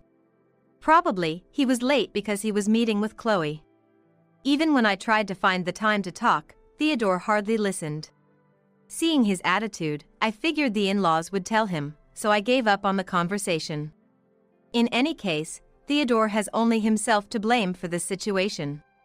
That's what happened. I finished explaining, and Theodore let go of my shoulder, slumping down powerlessly. No way, was our company in that much trouble? Wait, you didn't know about the company your parents run? I asked incredulously. Theodore replied flusteredly. I'm mostly out on sales visits, so I'm not much at the company. That's no excuse. Normally, you would know. Or were you just playing around under the guise of sales visits? Ah, I see. Using the time for sales visits to cheat with Chloe, right?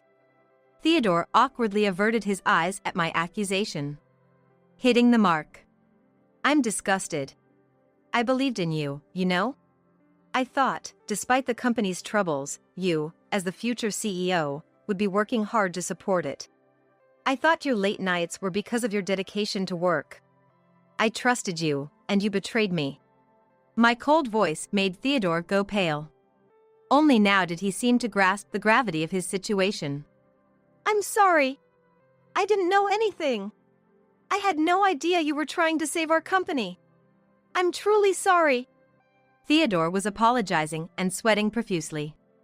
Can you move? You're in the way of my packing. I ignored Theodore and resumed packing. I had never been this cold to Theodore before. So he was probably shocked. He looked up at me, disbelief written all over his face. What's with that look? What? But I'm apologizing here. Why are you being so cold? Theodore muttered in disbelief. I sighed heavily with exasperation. So, what? You think a mere apology is enough to heal the heart you betrayed? If that's what you think, your apology is cheap. I stopped packing for a moment and turned to face Theodore directly. Let me make it clear, since you still don't seem to understand. No matter how much you apologize, my brother will abandon your parents' company. Whatever happens to it, neither my brother nor I care. And your apology means nothing to me. No matter how much you beg, I won't listen to you. But we were married. You know, have you forgotten what you did yesterday? The divorce papers have already been submitted. You and I are strangers now. There's no reason for me to help someone who betrayed and hurt me by teaming up with his affair partner. My absolute rejection made Theodore tremble. I watched him with a detached gaze. That's the situation, so give it up. You'll have to figure out the company on your own. I thought Theodore would understand by now. But he reacted in an unexpected way. You son of a, sitting there all high and mighty. Ah! What are you doing? Don't you dare look down on me, you slow-witted idiot. Incredibly, Theodore grabbed a magazine that was lying around and threw it at me. Stop it! Despite my plea, Theodore continued to throw things at me. Then, he even grabbed a vase from the table, attempting to hurl it my way. If that had hit me, it would have been more than just an injury. Frozen in fear, all I could do was protect my head with my arms. It wasn't me who stopped him, but the arms of a third party. What are you doing to my sister? It was my brother who stopped Theodore. His grip on Theodore seemed very strong, causing Theodore to tremble. And my brother's face was red with anger. My brother being here wasn't a coincidence. He was supposed to come over to help me pack today. Probably, he rang the intercom while Theodore and I were arguing. Finding no response, he entered and found Theodore in a rage. My brother-in-law! I have no memory of being called your brother. My brother snapped back. Theodore's face turned pale again at my brother's sudden appearance. This was a situation he couldn't talk his way out of. You were trying to harm not just my sister's heart, but her body as well? I'll never forgive you. My brother's intimidating presence made Theodore nearly cry. My brother then roughly shook off Theodore's arm. Theodore collapsed miserably to the floor. And when he finally managed to stand up, still pale, he declared, Enough. I've had it. I don't need any of you. I'll turn my company around myself. At Theodore's declaration, my brother slightly frowned. Oh? That's some courage. But what can you do when you've hardly been involved in running the company? When I went to discuss the acquisition, you never once showed up to the meetings. Running a business isn't a game. My brother's sharp words made Theodore falter for a moment. However, Theodore quickly glared back at my brother and boasted somewhat proudly. I have a new wife. And in her belly, my precious child. Not some ugly, dumb woman like your sister. A beautiful, smart, and absolutely wonderful wife. For my family, I'll overcome any adversity. Theodore puffed out his chest as he said this. My brother was on the verge of exploding in anger at the insult to me, but instead, I spoke up. Sorry to burst your bubble while you're soaking in your own words. But your beloved new wife is cheating on you. What? Theodore, who had been smug a moment ago, let out a dumbfounded sound. He clearly didn't know, and I sighed softly. I heard it from a mutual friend of Chloe and me. After filing the divorce papers, not only did I contact my brother, but I also reached out to mutual friends of Chloe and me. Some of them, whom I've kept in touch with since high school, I thought it best to inform them just in case. One of them shocked me with the truth. She was bragging about having several men behind your back. She even boasted about you as one of them. Lately, all she talks about is how she's going to be a CEO's wife, making everyone so fed up they decided to cut ties with her. Knowing Chloe had stolen my husband, our friends decided to cut her off. Then they sent me proof of her multiple affairs, including photos Chloe had bragged about, via a messaging app. And here's the photo. When I showed Theodore the screen of my smartphone, his face gradually turned into an expression of despair. The photo I showed him depicted Chloe, smiling and cozying up to a man I didn't recognize. I had always wondered why Chloe never got married. Now, I felt like I finally understood the reason. Chloe was too busy playing around with multiple men to even think about settling down. Her decision to marry Theodore was probably because he was set to become the CEO of his family's company. After all, she has always been fond of money. Since becoming an adult, she often splurged, and I remember several instances where she borrowed money from other friends. Theodore's company was in dire straits, but I hadn't told Chloe about it, and Theodore himself was unaware of the company's precarious situation. Without knowing anything, Chloe stole Theodore from me, dreaming of becoming a CEO's wife. Hey, are you sure the child in Chloe's belly is actually yours? Given her affairs with multiple men, the chances of Theodore being the father were slim. When confronted with this reality, Theodore collapsed and started sobbing uncontrollably. I trusted her. She betrayed me. My brother and I looked down on the crying Theodore with cold eyes. You have the nerve to say that in front of my sister, who you betrayed first. She trusted you. Theodore seemed shocked by his words, as if he only now understood how I felt being betrayed. Lily, I'm sorry, can we talk again? However, I firmly rejected Theodore's plea. What is there left to talk about? Absolutely not. After yesterday's incident, I've grown to dislike seeing your face or hearing your voice. Got it? So, don't open your mouth again. It's nothing but unpleasant for me. Theodore could only look at me, tears streaming down his face, utterly stunned. Later, my brother and I finished packing and went back to our parents' house. While my parents were concerned for me, being able to completely reject Theodore made me feel considerably relieved. As for Theodore and Chloe, when Theodore confronted her about the affair, she insisted that the baby was definitely his. However, the baby born was a black-haired, black-eyed infant, not even remotely resembling Theodore or a pure American. Furious, Theodore broke up with Chloe. Fine. Your company is in serious trouble anyway, right? I was only interested in your status. If I can't be a CEO's wife, then you're useless to me. She retorted, and they ended their relationship in a massive argument. It seems Chloe never truly loved Theodore. After the divorce, Theodore sent me several messages asking to reconcile, but I ignored them.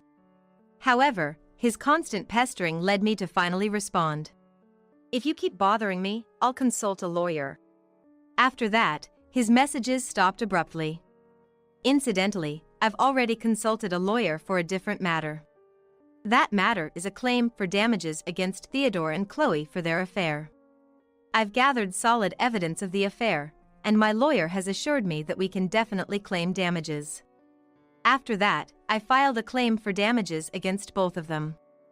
Theodore, whose company's management has become seriously unstable and without my financial support, seems to be struggling quite a bit. He tried to fuss with the lawyer about not being able to pay, but after being threatened with a lawsuit, he somehow managed to come up with the money. Chloe, who had been living a lavish lifestyle, almost drained her savings to pay the damages. She sought help from mutual friends, but they all refused and blocked her contact, as they told me. Incidentally, I also received a message from Chloe begging for forgiveness. I truly regret what happened. The child wasn't his. It was just a moment of folly with him. I'm out of money, and both my child and I are suffering. So, could you please return even a little of the damages paid? To such Chloe, I responded mercilessly. Do you know the word shameless? That word describes you right now. How dare you contact me with such a request? I won't return the damages. Your current hardship is entirely your own doing. After replying, I blocked Chloe's contact. Both Chloe and Theodore, without anyone to help them, are likely leading a very pressed life. According to my brother, my in-laws' company is on the verge of bankruptcy. He told me that it's likely to go bankrupt within the year. After divorcing Theodore, I returned to live with my family for a while, healing my wounded heart. Thanks to my brother and parents, I've fully recovered and now live alone near my workplace. Theodore and Chloe no longer have the energy or money to chase after me, but just in case, my new apartment has 24-hour security, ensuring my safety.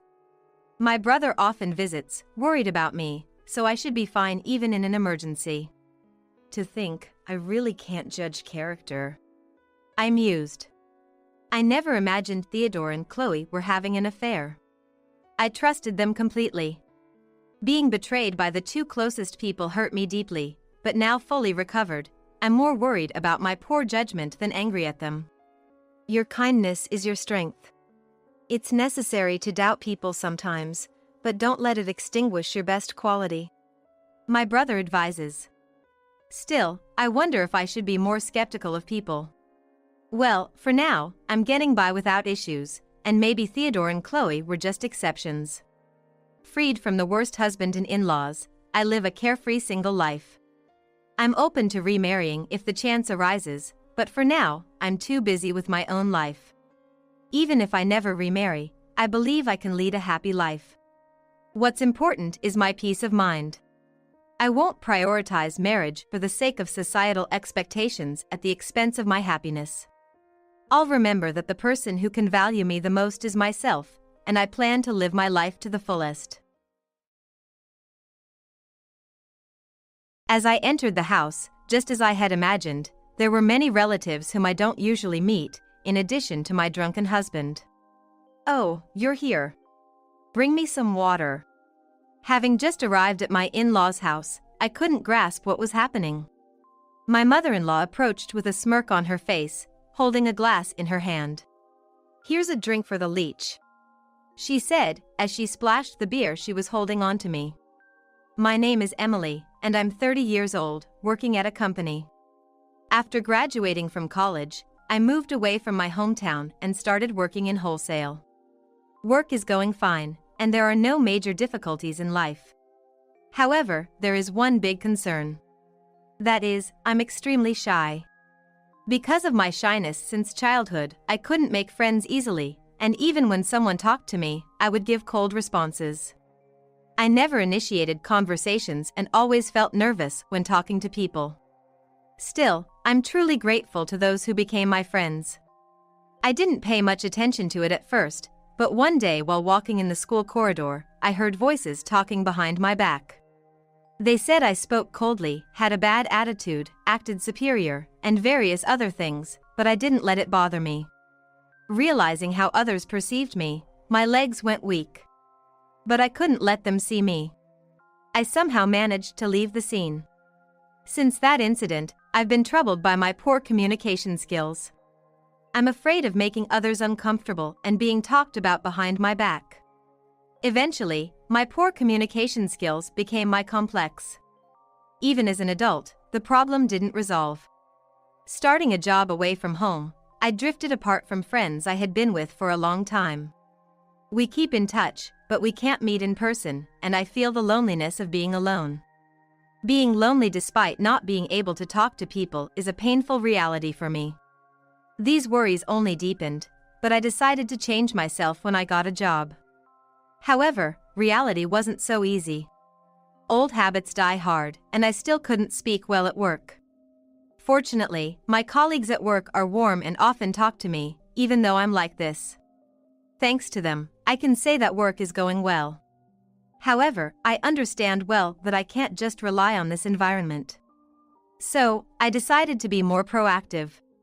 As a result, after 2 years of working, I've become less shy than before. I still get nervous, but I can join conversations on my own and communicate better. However, I'm not satisfied with that. Looking back now, it's clear that I've grown a lot since my student days, but I still can't be satisfied because my complex runs deep. Still, one day I met Max, who would be my future husband, and my life and perspective would change dramatically. Max works at a shop that is a client of my company, and it seems that his parents run the shop. One time, when the person in charge was away from the seat, I handled it, which deepened our relationship. Max is easy to talk to, and he happily talked to me, even though we had just met. Whenever I brought up a topic, he always responded with a smile. I've met people like him before, but I felt something special about Max. I wanted to talk to him more, to know more about him, and even though it was just a little conversation, I strangely felt that way. Luckily, Max felt the same way about me. At first, we only casually talked whenever he visited the office, but before I knew it, we exchanged contact information and started socializing outside of work. As we spent time together, our relationship deepened, and we went from friends to lovers. After 2 years of dating, Max proposed to me, and we finally became a married couple. My in-laws were warm-hearted, and I felt truly relieved. "I'll make you even happier," Max said during the proposal, and those words are still deeply engraved in my heart. I was looking forward to the happy life that was about to begin. However, after that, I came to know the true intentions of my husband and in-laws, and faced the harshness of reality. The married life with Max enriched my life even more. When I come home tired from work, Max, whom I love, welcomes me. Just that makes me happy, but before going to bed, he always says kind words to me. Even if it's just a moment of married life, it's a great happiness for me. Max supports me, busy as he is, as I help out at the shop while working at the company. He doesn't show his tiredness. How's the business? It's going fine. When can you help out next? I've been helping out at my in-laws' shop a lot, which makes me feel guilty. But I started helping out willingly. At first, I was told don't worry about it so much, but gradually, I was relied upon more. From arranging products to managing inventory, and sometimes even taking inventory. Both Max and my in-laws have shown me what they value through our conversations. So, I was happy to be able to contribute. But around the time it had been a year since we got married, the situation changed drastically. The management of the shop started to decline. Things were going smoothly until a year ago, but a new large supermarket opened near the store, and the flow of customers gradually dwindled away. Certainly, this situation couldn't be left unattended. Despite implementing measures such as strengthening advertising activities and expanding the product range, the effects seemed to be non-existent. What should we do? Yeah, no kidding. Every time I talked with my in-laws, the sense of urgency in their voices was palpable, and just listening to them made my heart ache. Indeed, this couldn't continue like this. It seemed like my in-laws' expressions were getting darker even a little. And no wonder. The family's store, which had been supported for many years, was on the verge of crisis. But I alone couldn't save the store. Feeling that way, I did my best to improve the store's management. However, even those efforts bore no fruit, and ultimately, we had no choice but to close the store. Perhaps there's some regret lingering, wondering if I could have done something more. During such times, it's also difficult to find words to comfort my depressed in-laws and husband. And with the closure of the store as the trigger, my married life began to crumble significantly. The once warm attitudes of my in-laws started to turn cold. It's because of you that the store went under. During the cleanup after the closure, my mother-in-law suddenly shouted. Stunned by her words, I couldn't find any words to retort. Well. My father-in-law followed suit, showering me with bitter words. Nothing good has happened since you arrived. What are you going to do, you troublemaker? Troublemaker? Unbelievable. Do they really think I brought some sort of bad influence to the house? It was too harsh of an accusation. Those words hurt my heart as if the previous kindness was all a lie. The decline in business due to the new supermarket and the eventual closure were recent events. It's all because of you. Such accusations were unreasonable. How would my husband react to this? Turning around to call out to him as he was engrossed in work, my husband opened his mouth. I think both Mom and Dad are right. Why did I even marry you? If I had married someone else, maybe the store wouldn't have closed. My husband's words were different from the distance I felt from my in-laws, who were already shocked. It's true, this troublemaker. It's unbelievable that you're so calm after ruining our important store. Think about our feelings a bit. There was an unprecedented coldness in my husband's face. With his words, my in-laws added further accusations. I sincerely wished to escape from that situation. But if I did, I would likely face even harsher words. However, I had neither the courage nor the strength to argue back. I could only stand there helplessly. Since that day, the attitudes of my husband and in-laws toward me changed completely. When I come back from work, the sight of my husband welcoming me with a smile, as he used to, was gone. There were no comforting words or cheerful voices talking about the day's events. My in-laws, perhaps with nothing to do after the store closed, or simply enjoying harassing me, clearly increased their frequency of visits to our home. Honestly, their frequent visits were bothersome. Even when they came, they only made sarcastic remarks towards me. The more I look at you, the more plain your face seems. It's embarrassing to have a wife like this. Why did I choose a woman like you? I can't remember. Every time I heard their words, sadness welled up inside me more than anger. If my husband truly forgot why he chose me, it meant he had lost interest in me. Forgetting was too cruel. Even after that, I continued to hear insults from them. It seemed like they deliberately spoke in a way to make me hear. There were times when I retorted, "If you keep saying that, do you want a divorce?" But the answer I received was unexpected. "I can't even think about divorce, Mom." That's right. What would people think if we got divorced? If something happens to Max, you won't take responsibility. Staring sharply at my in-laws, I couldn't find any words. Looking at my husband, he seemed to agree as well. I could only look back at my in-laws in silence. Perhaps I shouldn't have said such things, but I didn't have the courage to propose divorce myself. In the end, all I could do was spend days feeling frustrated. And around 6 months later, my father-in-law fell ill and had to be hospitalized. Max and my in-laws are saying that my father-in-law's illness is also my fault. Including the closure of the store, it seems they want to direct their blame towards me. You're definitely a troublemaker. Dad getting sick and being hospitalized? Dad had always been healthy until now. Everything's been a mess since you came along. What are you going to do about it? Are you going to take responsibility? It's true that I'm worried and sad about Dad's illness. But even if they blame me for it, there's nothing I can do about it. Even if you say that. Shut up, we're the ones in trouble here. My mother-in-law exaggeratedly pretended to be troubled and sighed. Don't cause any more trouble for Mom and Dad. Are you saying it's my fault? Yes, clearly. My husband looked at me with the same severity as my mother-in-law. I now question why my husband married me in the first place. With so much continuous blame, I start doubting my very existence. I wonder if you'll be able to pay Dad's hospital bills. Because of you, the store closed and we're broke. Of course, we both work, so we'll manage.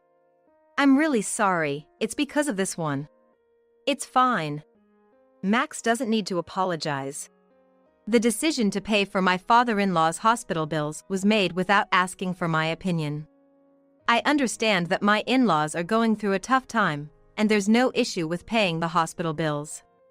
But there's a lingering feeling of dissatisfaction that they didn't at least discuss it with me. I don't want to interfere, but I wish we could have discussed the financial burden a bit. What's with that dissatisfied look? Do you have a problem with paying the hospital bills? Dad ended up in the hospital because of you, you know.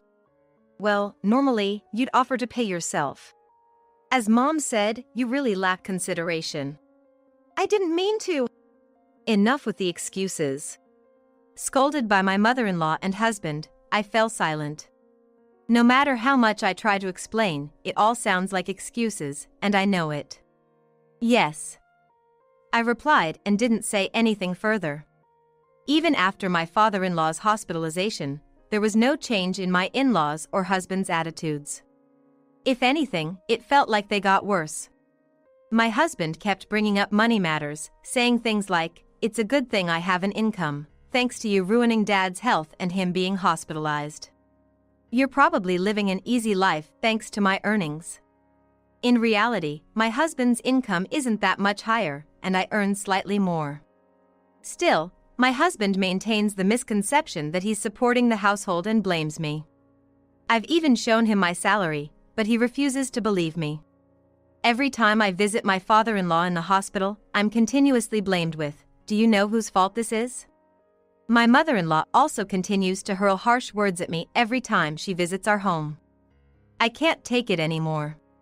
I've been thinking about running away and leaving everything behind. But then, a ray of light shone into my life. It happened 3 months after my father-in-law was hospitalized. That day, my husband went to his parents' house in the morning, and I stayed home alone. However, I received a call from my husband in the afternoon. "Hurry up and come over here." His voice clearly indicated that he was drunk. I replied briefly and headed to my in-laws' house. When I arrived and rang the doorbell, my mother-in-law, who seemed to be in high spirits, welcomed me right away. "Oh, you finally made it." She seemed quite intoxicated. The strong scent of whiskey wafted from her. As I entered the house, I saw my drunk husband, along with many relatives I don't usually see. "Oh, you're here. Get me some water." As I arrived at my in-laws' house without understanding what was going on, my mother-in-law approached me with a smirk. She held a glass in her hand. "This freeloader's here." With those words, my mother-in-law splashed the beer she was holding onto me. My mind went blank. I realized I had been drenched in beer as the scent filled the air around me. "How do you feel?" "Hey, Mom, what are you doing?" Anger surged within me, but as I wiped the beer off my face, I said, "I'm leaving," and left my in-laws' house. As I was leaving, I saw the bewildered faces of the relatives, but I didn't have time to dwell on it. I went back home to prepare to return to my parents' house. Seeing my beer-soaked clothes, the events at my in-laws' house flashed through my mind. With few belongings, packing was quickly done. I could have left immediately, but I wanted to talk to my husband directly, so I waited for his return home. An hour after leaving my in-laws' house, my husband came home out of breath. "Why did you leave on your own?" "You left on your own? Even after getting beer poured on you, you're still leaving?" "That was just Mom joking around, wasn't it? Is it worth getting so angry over?" "Joking? Do you really think that excuse flies?" If there had been just one word of apology, things might have been different. But in the end, they blame me for leaving. There's nothing more to expect from them. "Yeah. Okay, fine, let's get divorced. I can't take it anymore." "Huh, divorce out of nowhere? Let's at least talk about it." "Talk? It's pointless. In the end, it's just you and your mom blaming me, right? Here, the divorce papers. I've already filled mine out, so you just need to do yours." With that, I took out the divorce papers from my bag and handed them to my husband. "Why?" "I'm serious. Preparing divorce papers is normal. Now it's up to you." "Wait." Handing the divorce papers to my husband, I left the house. I heard my husband calling out to me from behind, but I didn't turn back. I headed straight to my parents' house. "Why didn't you consult with me?" When I first talked to my mother over the phone, I could feel her anger even through the line. Feeling my mother's kindness, I couldn't stop crying as I realized how unreliable I had been. When I arrived at my parents' house, they welcomed me with worried looks. Seeing their faces, exhaustion overwhelmed me, and I collapsed right there. I truly felt how great parents are. The next day, my mind began to calm down little by little. I explained the situation to my workplace and took some time off. While resting my body, I started preparing to return to work. "I've made a lot, so don't hold back." "Yeah, thank you." The day I returned to my parents' house, I didn't have much of an appetite, but the breakfast my mother made the next morning felt especially comforting. "Oh, you have an appetite." "I haven't been eating much lately." "I see. Feel free to relax here. There's nothing here to bother you." "Yeah, thank you." As my father said, there are no enemies here. No more being talked about behind my back, no more unpleasant attitudes. It's amazing how normal things can feel so happy. It must be because of my previous life. But that relief was short-lived as the doorbell rang. "I'll go check it out," my father said, heading towards the door. As soon as the door opened, I could hear my father shouting, "Why are you here?" My father's voice, which is usually never raised, was filled with anger. "Is Emily here? Please bring her out." It was my husband who had come. "Emily isn't here, leave." "But Emily's car is here. There's no use hiding her." My husband was also assertive towards my father. Their voices, either willing to give in, grew louder and louder. If I didn't intervene, it wouldn't end. I stood up and headed towards the entrance. "Shut up, you're disturbing the neighbors. Go home." "Thank you, Dad. It's okay now." "Max, what do you want to talk about?" Standing in front of my husband, I thanked my father. "Please reconsider the divorce.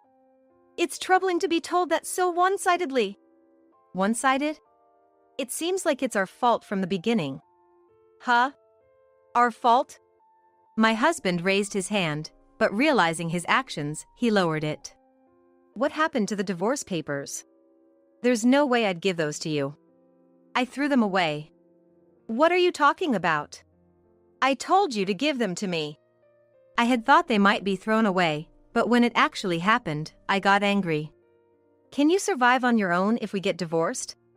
You've been relying on your parents this whole time. It's thanks to my earnings that you've managed until now. I thought it was selfish of you to say that. What are you talking about? I showed you my salary. You're the one who doubted it was real. Don't worry, I can manage on my own.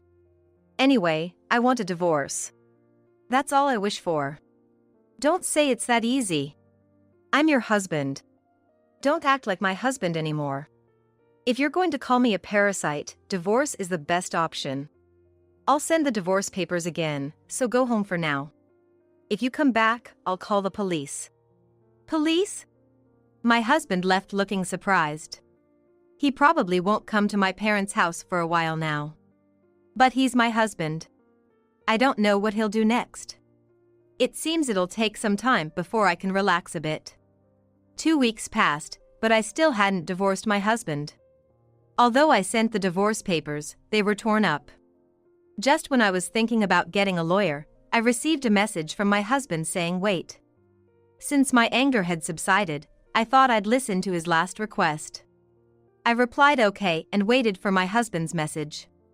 A month and a half later, I received a surprising message from my husband. Have you moved? Actually, I had moved to a new house. It was a luxurious condo worth $2 million. I couldn't keep relying on my parents, and I found a suitable house. Of course, I didn't tell my husband. How do you know that? It doesn't matter how I found out. Explain properly. When I raised my voice, my husband finally began to speak. I hired a private investigator. Are you serious about hiring a private investigator? My voice echoed in the newly moved, luxurious mansion. I thought you might be cheating because you wanted a divorce. I'm not cheating. Anyway, why did you move to such a big house? I thought you didn't have any money? What I do is none of your business. With that, I hung up the phone and immediately heard loud voices from the other end. Wondering what was going on, I heard my mother-in-law's voice next. You haven't transferred the hospitalization fee. What's going on? What will happen if your father can't be hospitalized because of this? We're getting divorced, so it doesn't matter anymore. It does matter. Your father ended up in the hospital because of you. Even if you say that, it's annoying. Anger turned into calmness, and I said clearly to my mother-in-law. My changed attitude surprised my mother-in-law a little, but she immediately tried to retort. Since the house is probably already exposed, let's talk directly, okay?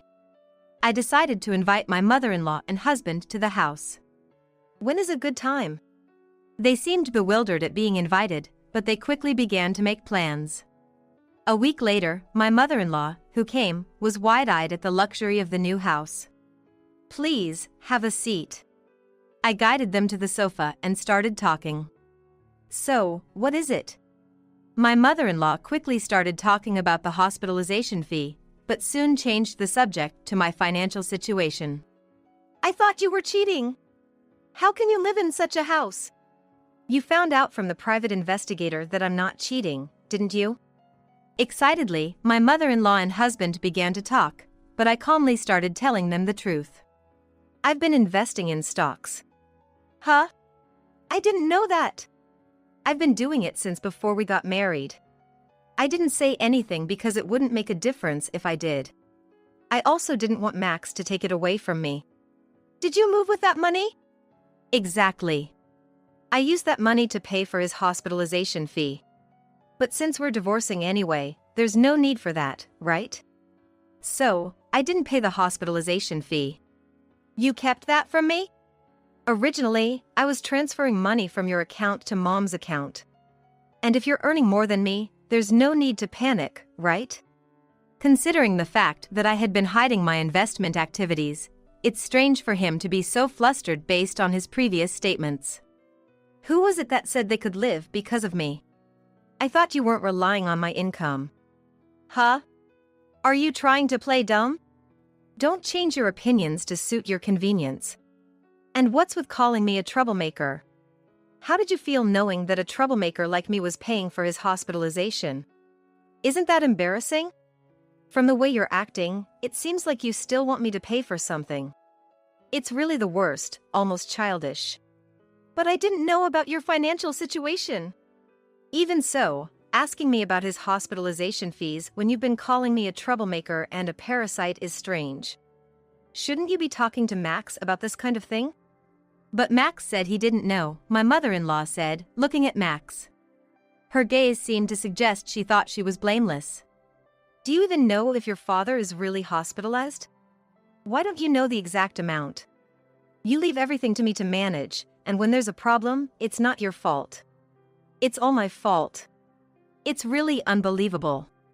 Why did I ever marry someone like you? As I retorted with all the complaints I had received until now, my husband and mother-in-law turned away from me. Don't you have anything else to say? Then, let's call it a day. Wait. Since neither of them said anything, I tried to end the conversation, but Max's interference came immediately. I don't want a divorce, really.